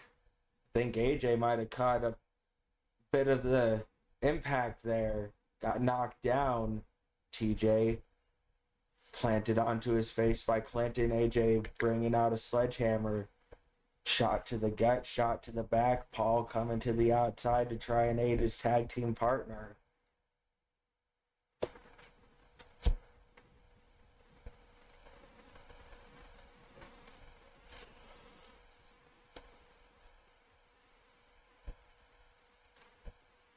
Pendulum onto Paul and slamming him onto his back. Underhook, pile driver onto Clinton. Kick to the midsection, return up by Clinton, lifts up AJ. Slams him onto his face. All with the elbow shots to the midsection. Knockdown on TJ. Now going for Hell's Gate submission. And you take your staple. But TJ, big dude himself, fights his way free. TJ back into the ring. Paul following after him. Clinton tries to send AJ back into the ring. AJ connecting with that ring apron. Paul goes back, or Clinton goes back in to help aid Paul. AJ finally back into the ring. TJ sent into the ring apron.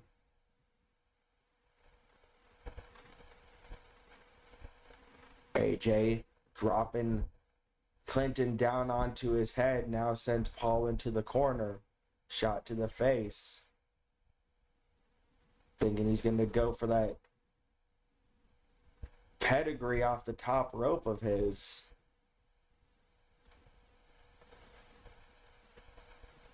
AJ connects with the pedigree. We got TJ with a submission hold on to Clinton. Clinton able to fight out of it.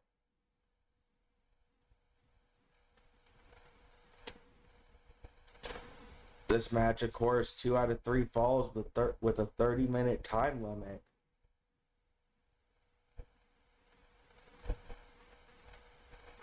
Chop block to TJ. AJ has a hold of Paul, lifts him up, drops him down onto his back. TJ running across the ring apron to go up top. Springboard drop, or elbow drop to the head of Clinton. Clinton, though, back up to his feet, now has TJ in a submission. Paul Hell's Gate onto AJ.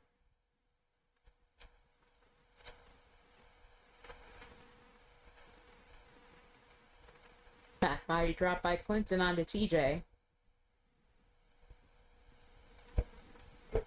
Cravat suplex, I believe, onto AJ from Paul.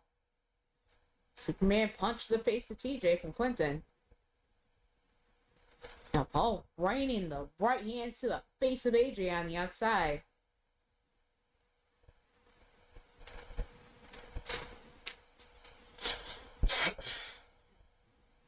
Underhook, twisting neck breaker. Inside the ring, we got Clinton dumped onto his head with the German suplex. The pendulum onto Paul. Slams him onto his face and busts him open. Clinton clobbering blows to the side of the face of TJ. It's AJ. The light tube. Rear choke onto TJ. Drop kick busts it. Oh, busts that apart.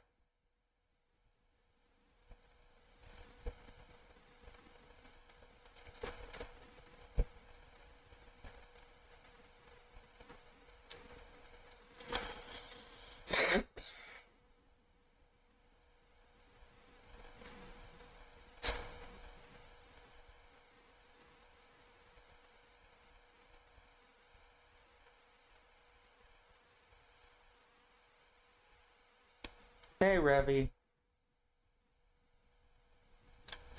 Elbow drop to the head of AJ by Clinton on the outside. Gut wrench suplex onto AJ on the outside. TJ rolls to the outside. Paul goes up top, misses the elbow drop. And AJ slams Clinton head first onto that concrete.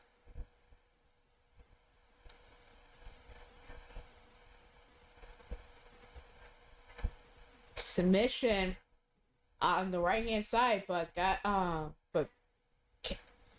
not successful. TJ sent face first into the ring post. Paul with the submission onto TJ. Clinton has a hold of AJ, definitely keeping him occupied, but TJ not tapping out. Paul calling for TJ to get back up to his feet, grabs a hold of him, looking for that tombstone pile driver. TJ busted open. Doesn't go for the submission fall.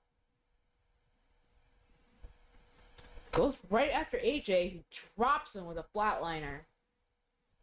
And then he gets knocked off that ring apron by Clinton. Who exits the ring, goes after TJ. TJ looking for a weapon, but unable. Now choking the whole unholy hell out of TJ. Turns his attention to AJ. Lifts him up. AJ punching his way free of the powerbomb position. Kick to the midsection. Package pile driver. Then eats a drop kick to the back from Paul. Stomps his leg. Block. Shot to the face on TJ.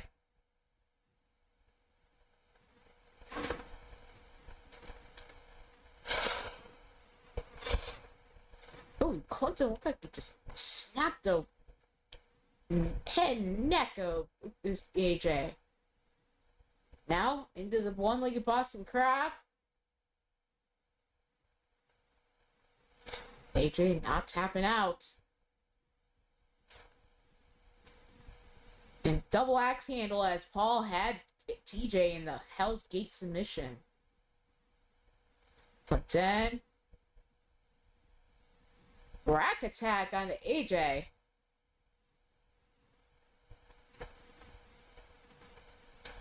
Ripcord lariat turning Clinton upside down.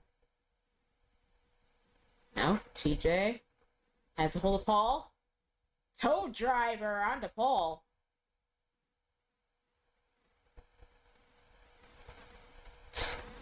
And AJ crashing hard onto his face. Trying to dive through the ropes. Clinton said gut burst into the steel steps by TJ. Grabs the barbed wire bat.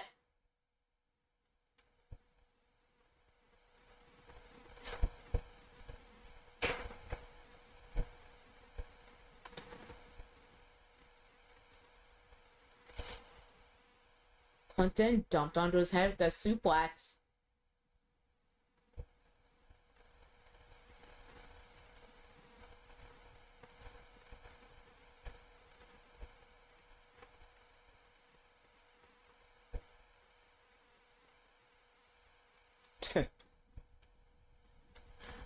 Paul choke slam to TJ.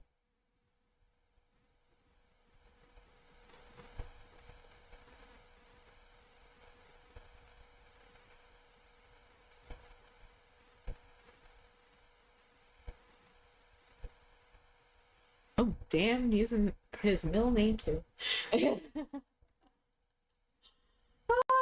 now you're really understanding. Gut wrench suplex by Clinton, dropping TJ onto his back. Really understanding how to handle things being soon to be married now. Submission locked in by Paul. TJ tapping. Paul scores the first fall for the high ground.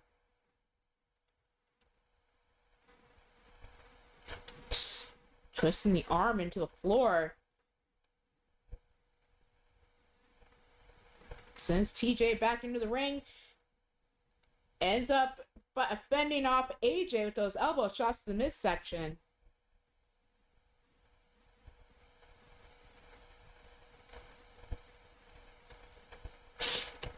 Grip from behind. TJ slammed face first onto the ring apron. AJ forced to drop those steel steps after a couple of shots to the face by Clinton. Now Paul clubbing blows to the back of the head of TJ over by the side of those steel steps. Submission applied. AJ getting Clinton to tap out. Tying things up. Next fall will win this matchup. And diving through the ropes right onto Clinton goes AJ.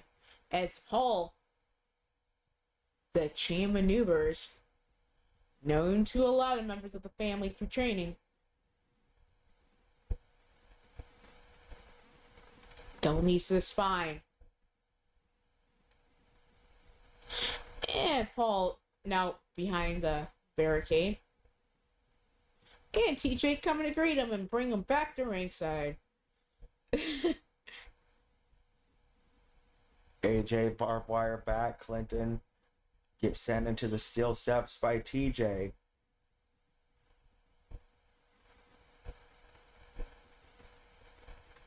Paul back up to his feet.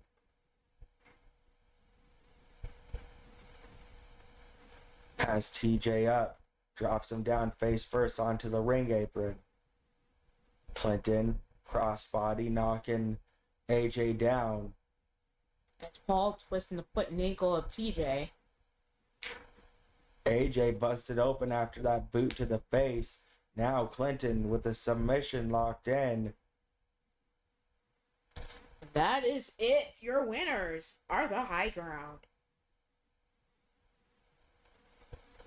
Congratulations to Paul and TJ on their victory. Now moving on to the main event. We got Blood Moon Serenades and Rebby Corbin and Ezra Black taking on Marcus Corbin and Angela Corbin of Aristai. 30-minute Iron Man, falls count anywhere.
Not sure if I had one of these set up already, so just to be safe.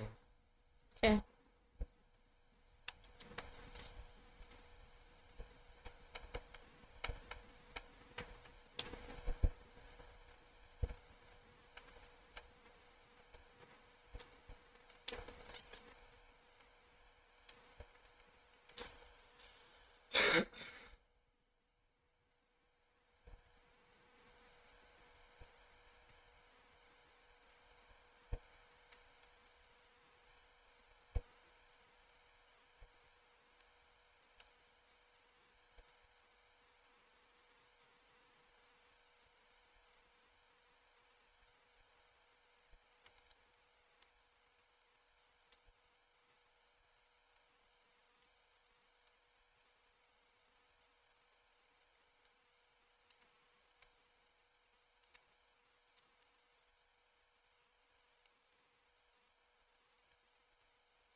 Angel's second attire. Yep.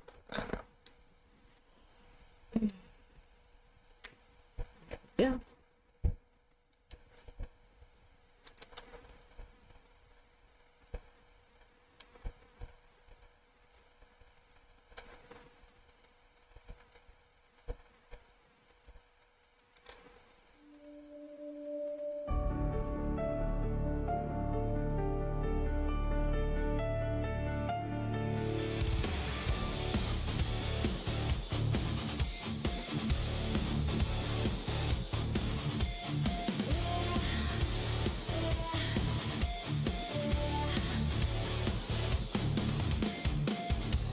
Here we stand. Coming out at 5'7", weighing 131 pounds, from the south side streets of Tokyo. The Lycan princess of the rising sun, the unbreakable, undeniable Rebby Corbin. And her tag team partner is 6 foot even, weighing 205 pounds, from the outer circles of hell, Ezra Black.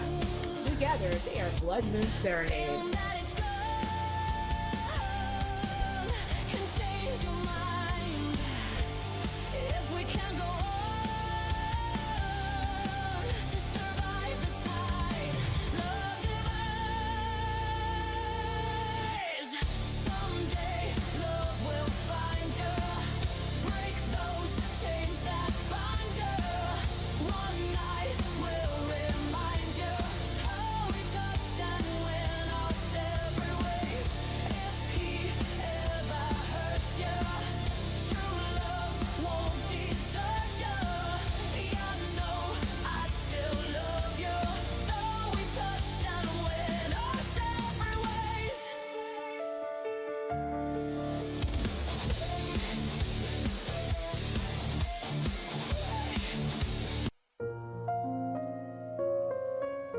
And their opponents.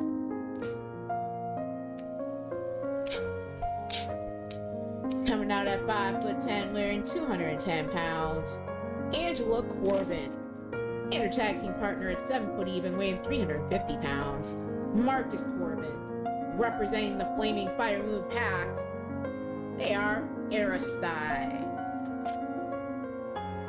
Yes, Miss Squeakers.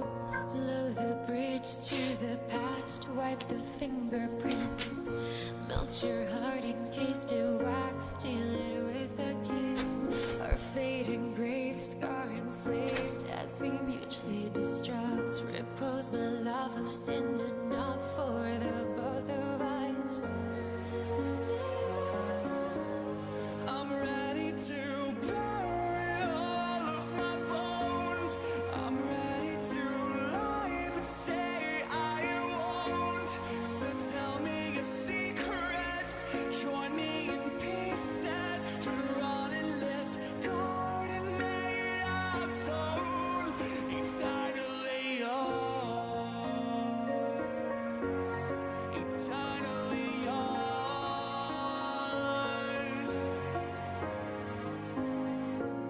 I feel like you taught me and selflessly.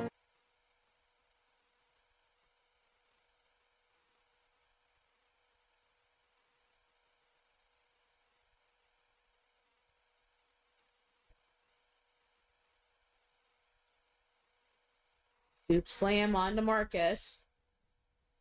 Tag to Reby. And Reby barreling through Marcus.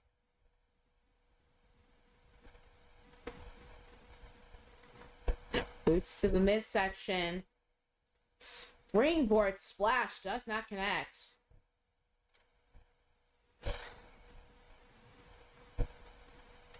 Tag to Angela. And Reby slammed into the Angela's boot.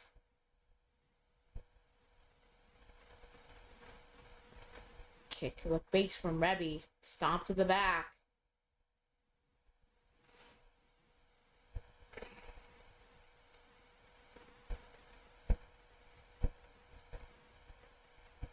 And springboard coffin drop to nobody from Reby.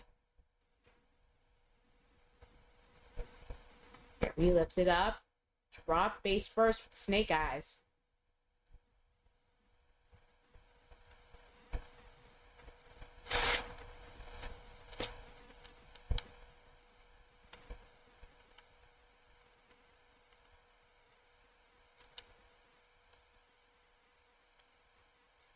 Reby sent into the corner by Angelina, tagged to Marcus. Nice double team by Marcus and Angela.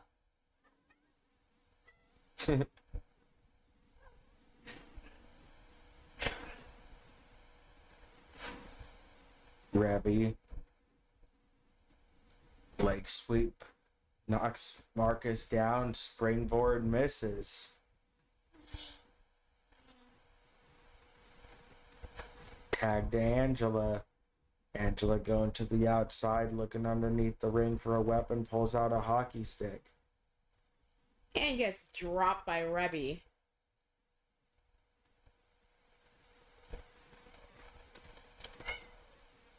What?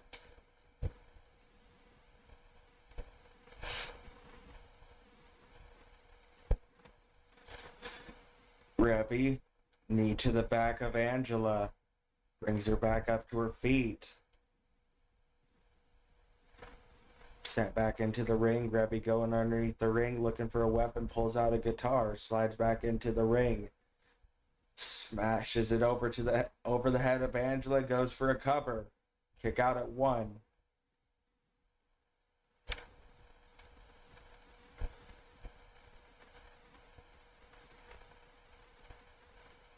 Angela sent into the corner. Couple of elbows to the gut. Tag into Ezra.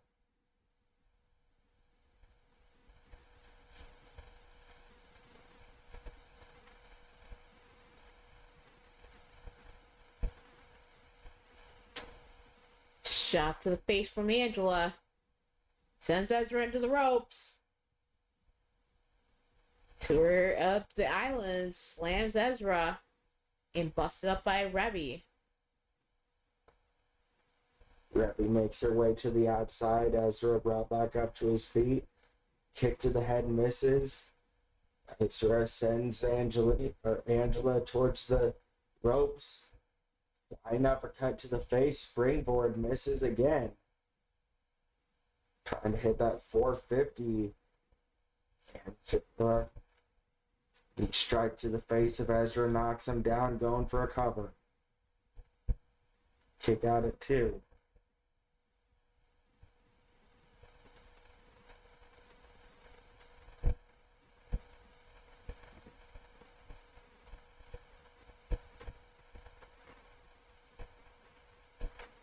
Double team backstabber there by Marcus and Angela.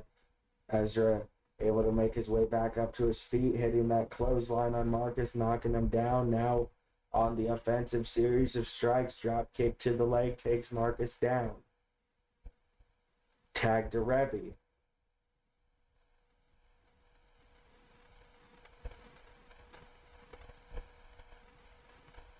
Flying leg lariat connecting. Going for a cover. Broken up by Angela.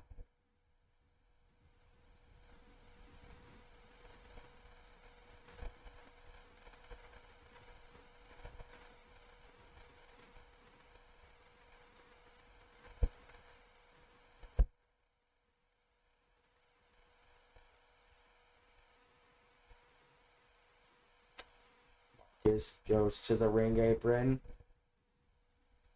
Rebbe back up to his feet, or to her feet. Marcus dropping down, going underneath the ring, looking for a weapon, pulls out a light tube.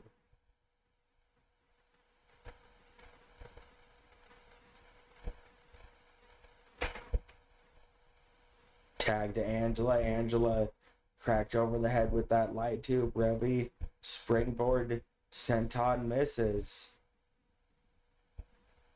Rebbe sent into the ropes. Both ladies colliding with each other.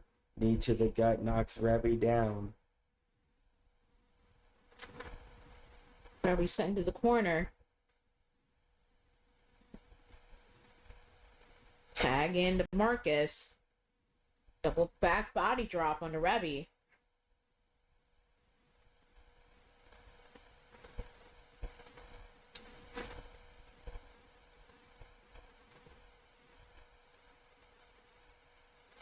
Marcus grabs a hold of the leg of Rebbe, stomp to the back of the knee, now going to the ring apron.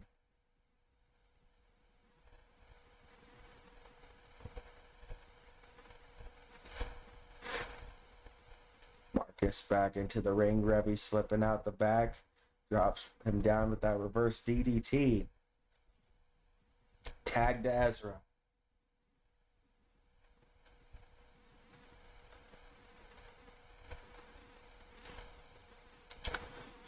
Kick to the gut, super kick to the face by Ezra.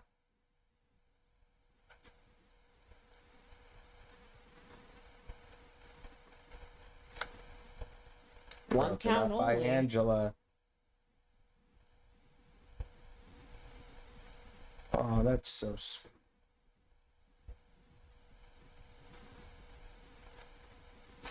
You see the stuff with Andromeda? Yes, I did.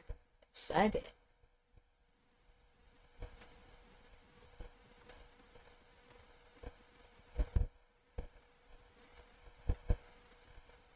Marcus whipped onto the back of his head. Yes, Miss Onyx, you're sweet too.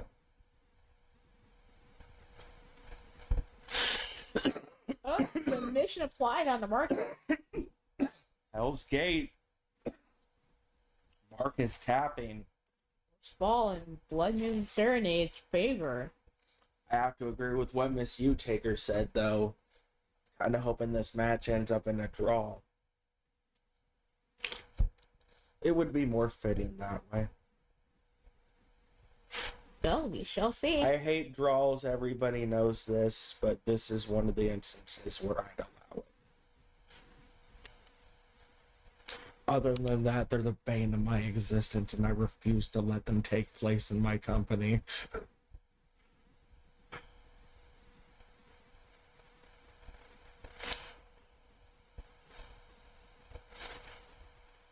Tag to Angela.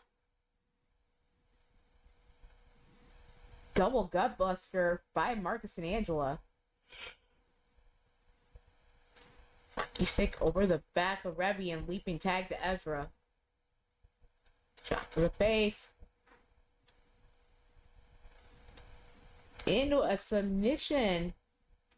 Lotus lock type of submission locked in. Angela able to fight her way out of it. Kick to the gut. This is very interesting, the dynamic, especially right now with Ezra, for one, with Ezra and Angela and Marcus, because even before Marcus ever came around, Angela was just like one of the big sisters to Ezra.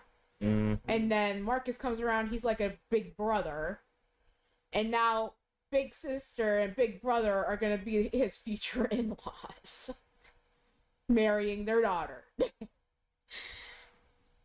Of course, as everybody knows, Marcus and Angela taking in Revy after everything that happened with Trevor Belmont. Don't call Revy their adopted daughter, though, because they'll get on your ass about it. To them and to the rest of us, Revy is family, blood or not, and she is their daughter.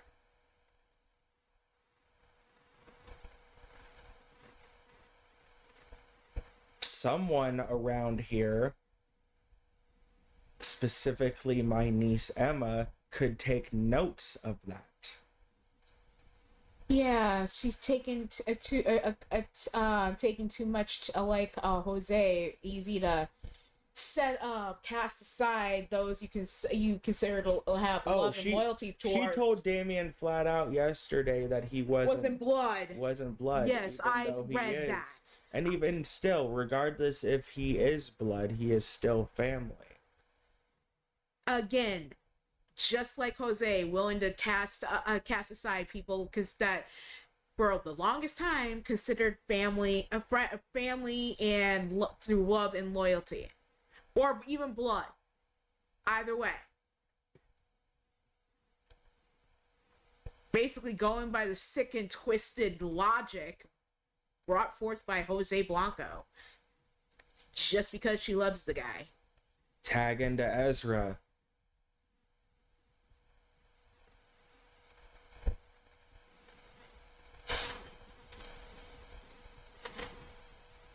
Springboard stomp to the chest. Ezra with the second fall for Blood Moon Serenade.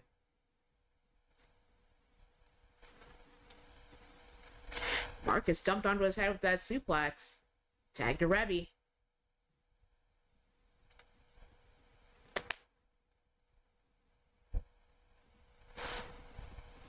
Whatever Reby had in mind, she did not connect onto Marcus.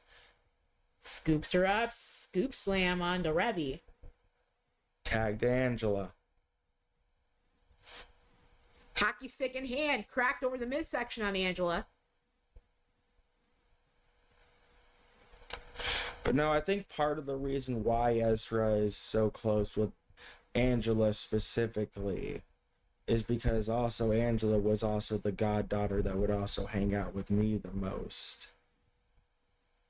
Because remember, out of all of them, me and Angela had the deeper connection out of the Fantastic Four. So that also allowed Ezra more time to get to know Angela on a more personal level, and then later on Marcus. Because, he started out as mommy's little boy, but he also idolized you. Yeah, at first he would always follow Andromeda around, and that's how we got to be so close with Jack through Andromeda. And then, like I said, his connection with Angela came because of her connection to me, with her being so close to me out of all the godchildren. So, and plus he basically a lot of the, whether it was the godchildren or the nieces and nephews, a lot of the older older members of the younger part of the family became like his big brothers and sisters, because at the time before the triplets, he was the youngest out of all our kids. mm-hmm.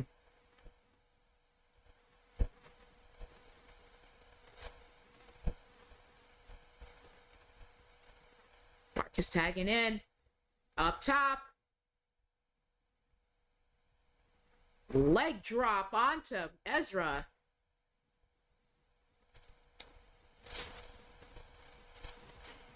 Cover by Marcus. Busted up by Rabia too.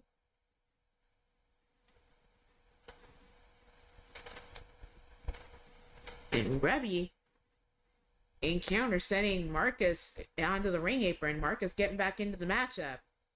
Ezra with the series of strikes. Hell, before it ended up being where he was going to be his father-in-law. He was like all about, yeah, big brother, wanting to have the same ring jacket as him and everything. Well, for a while, that's what the dynamic was until everything went all crazy and this random little girl was dropped into their laps. Pretty much. And Of course, that not really being the first time Marcus and Angela had met Rebby. Rebby, of course, meeting Marcus and Angela in Tokyo when the two of them went with Tomura to try and help figure out things going on with all the Hunter attacks. Marcus and Angela, two of only 3 people to have ever met Revy's birth mother, along with the 2 siblings, Hannah and... Yeah, because... So yeah, they had a bit of a connection with Revy long before she was even dropped into the manor grounds by Tomura. it's through the friendship between Tomura and Nora, her birth mother. That's how he got involved in all of this.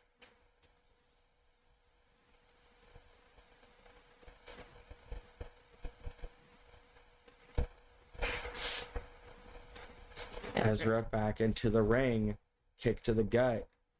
Pump handle maneuver, driving Marcus head first into the cover. Busted up by Angela at 1. Kick to the midsection, and the same goes for Angela.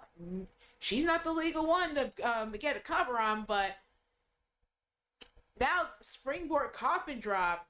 Ezra and Revy fighting like they have something to prove here tonight. Arguably, one could say they do. Plus, we keep on being through training, keep on being told with these tag matches, it's also a good strategy to make sure that that secondary person in your opposition is not a factor. Marcus leg swept onto his head. That pump handle maneuver that Ezra was using just a little bit ago. 3-0. Marcus dropping Revy down onto her back. Goes over to tag in Angela. Shoulder. Goes right on through that shoulder driven into Angela. Now the tag to Ezra. And kick to the midsection from Angela. Oh, roll through. Lock up between himself and Angela. Angela with the elbow strikes. Sends Ezra into the ropes. Misses that drop kick. Ezra taking advantage. Locking up. Sends her into the corner. Tag to Revy. Into the ropes. Double shoulder tackle from Blood Moon Serenade.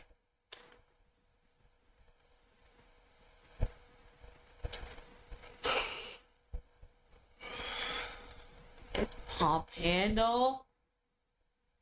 Into a slam onto the back for Angela. Now Revy went up top to go high risk, and Angela was able to get the leaping tag to Marcus.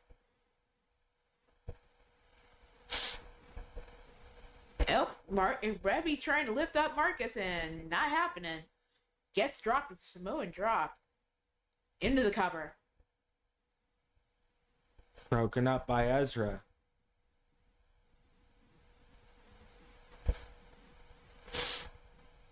the face, wrapped from behind.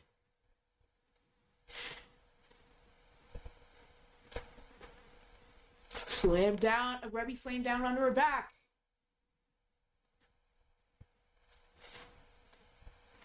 Lion headbutt does not connect. Reby sends Marcus towards the ropes, ducks under. Flying leg lariat to the face connects. Angela there to break it up.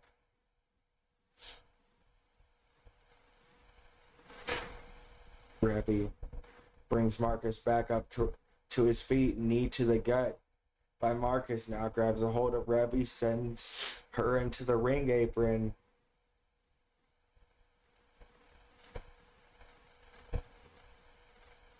Cover by Marcus. Kick out.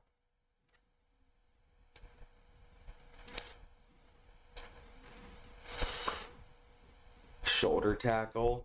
Now tries to grab a hold of Angela. Angela, sweep of the leg, knocks Reby down.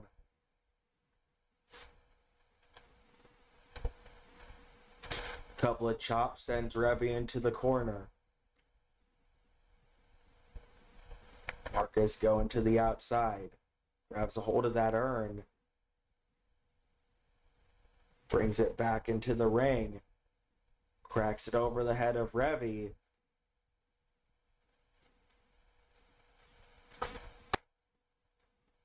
Misses with the urn, knocked out of hand. Kicked in the midsection up by Reby, then the DDT, and Angela taking in shots to the back of Reby from the ring apron. Now tagged to Ezra.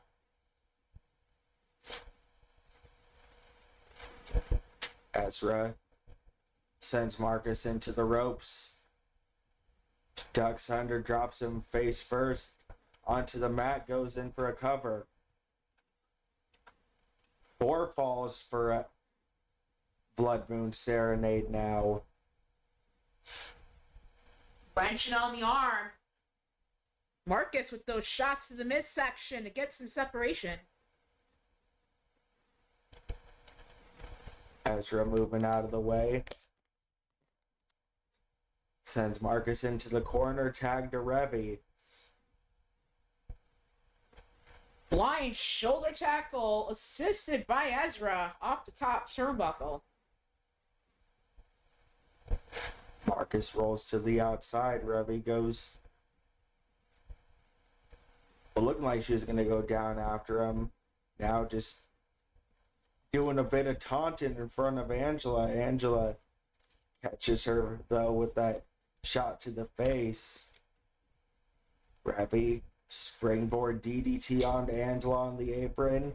Gets cracked over the head by Marcus with that hockey stick.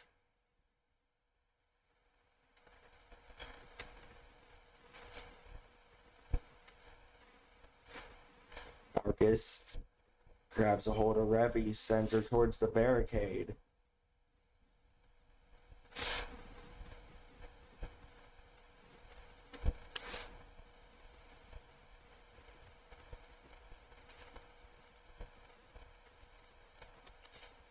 Drop chokehold onto Reby. Stomp to the back. Marcus missing with the leg drop. Drop kicked by Reby.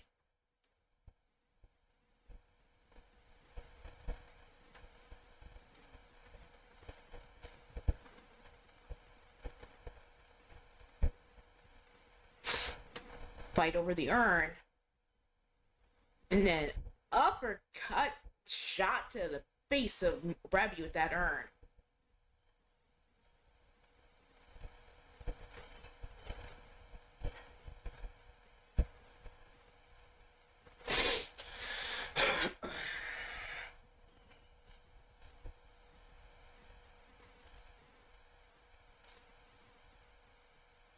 Couple of kicks to the leg, drop kick to the knee, takes Marcus down.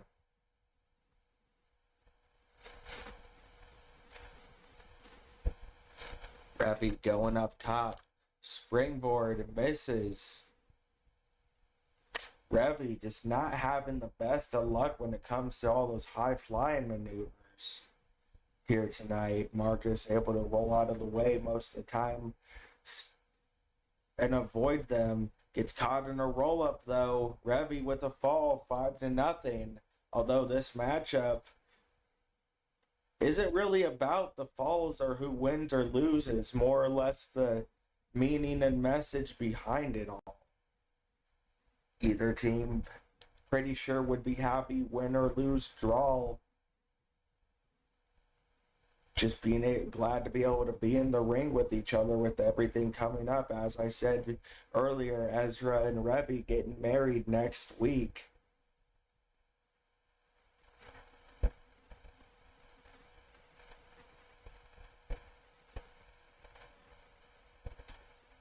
Double team action. Marcus knocking Revy down. Angela going to the outside, grabbing those steel steps, introducing them into the ring. Revy rolling out of the way. Kick to the gut by Angela. Out the back goes Revy. Angela slips out the back, goes back on the offensive. Couple of kicks. Now Revy sends Angela into the corner. Tag to Ezra.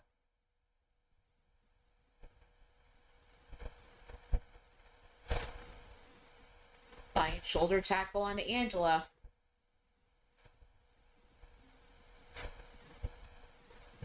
Roll through into. Oh! It looked like he had He's gonna caught. try and go for that face buster. Got caught into a spine buster though by Angela. Kick to the gut. Straight drop brain buster. Into the cover. We all know what that brain buster's called.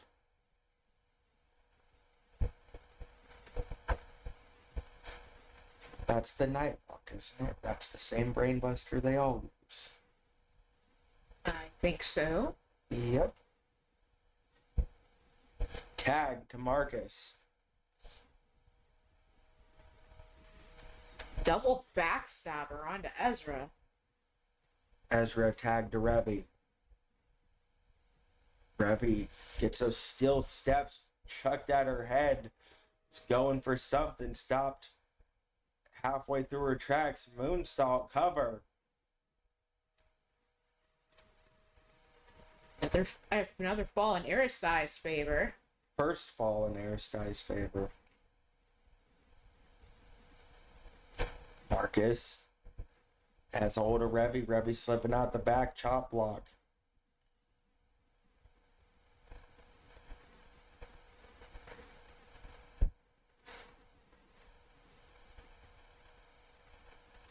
Light tube in hand. Busted upside the head of Angela.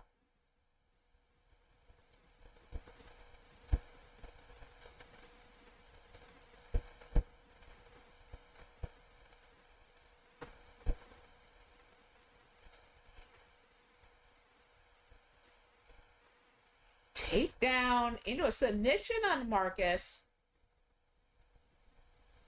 And a tap out for another fall in Blood Moon Serenade's favor.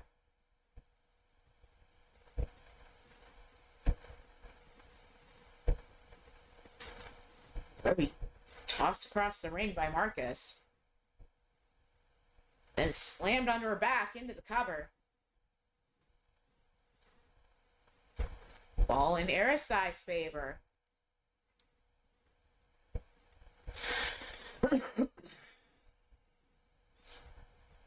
Drop down. Lead frog.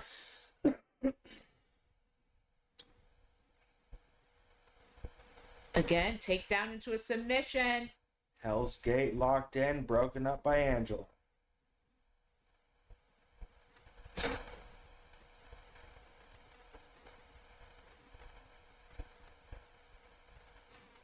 Shoulder tackle by Marcus sends Revy to the outside. Revy down on her back. Marcus going to grab that hockey stick. Revy back up to her feet. Missing with that hockey stick. Revy with a shot to the face. Drives Marcus head first into the floor.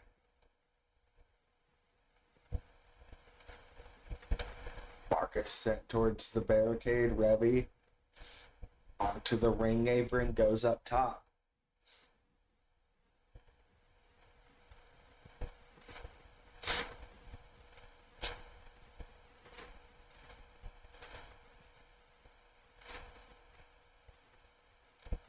Less than a minute left in this matchup.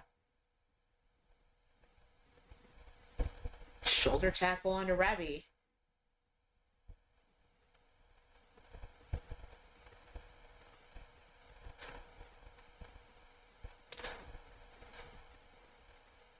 Reby back up to her feet. Stiff clothesline knocks Marcus down, grabs a hold of that urn.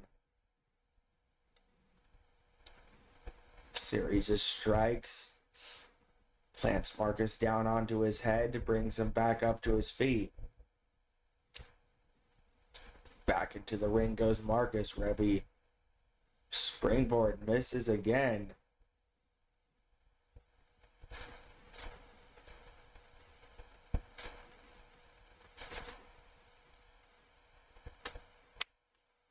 That is it. Your winners are Blood Moon Serenade. That's all we have for you for tonight. Congratulations to Reby and Ezra on their victory. We will be live again, well, technically now, later tonight with Blood Moon Wrestling Federation over on Crushing Kelly's channel. I have been the Chaos Reaper Atticus Black, alongside me, Crushing Kelly Black.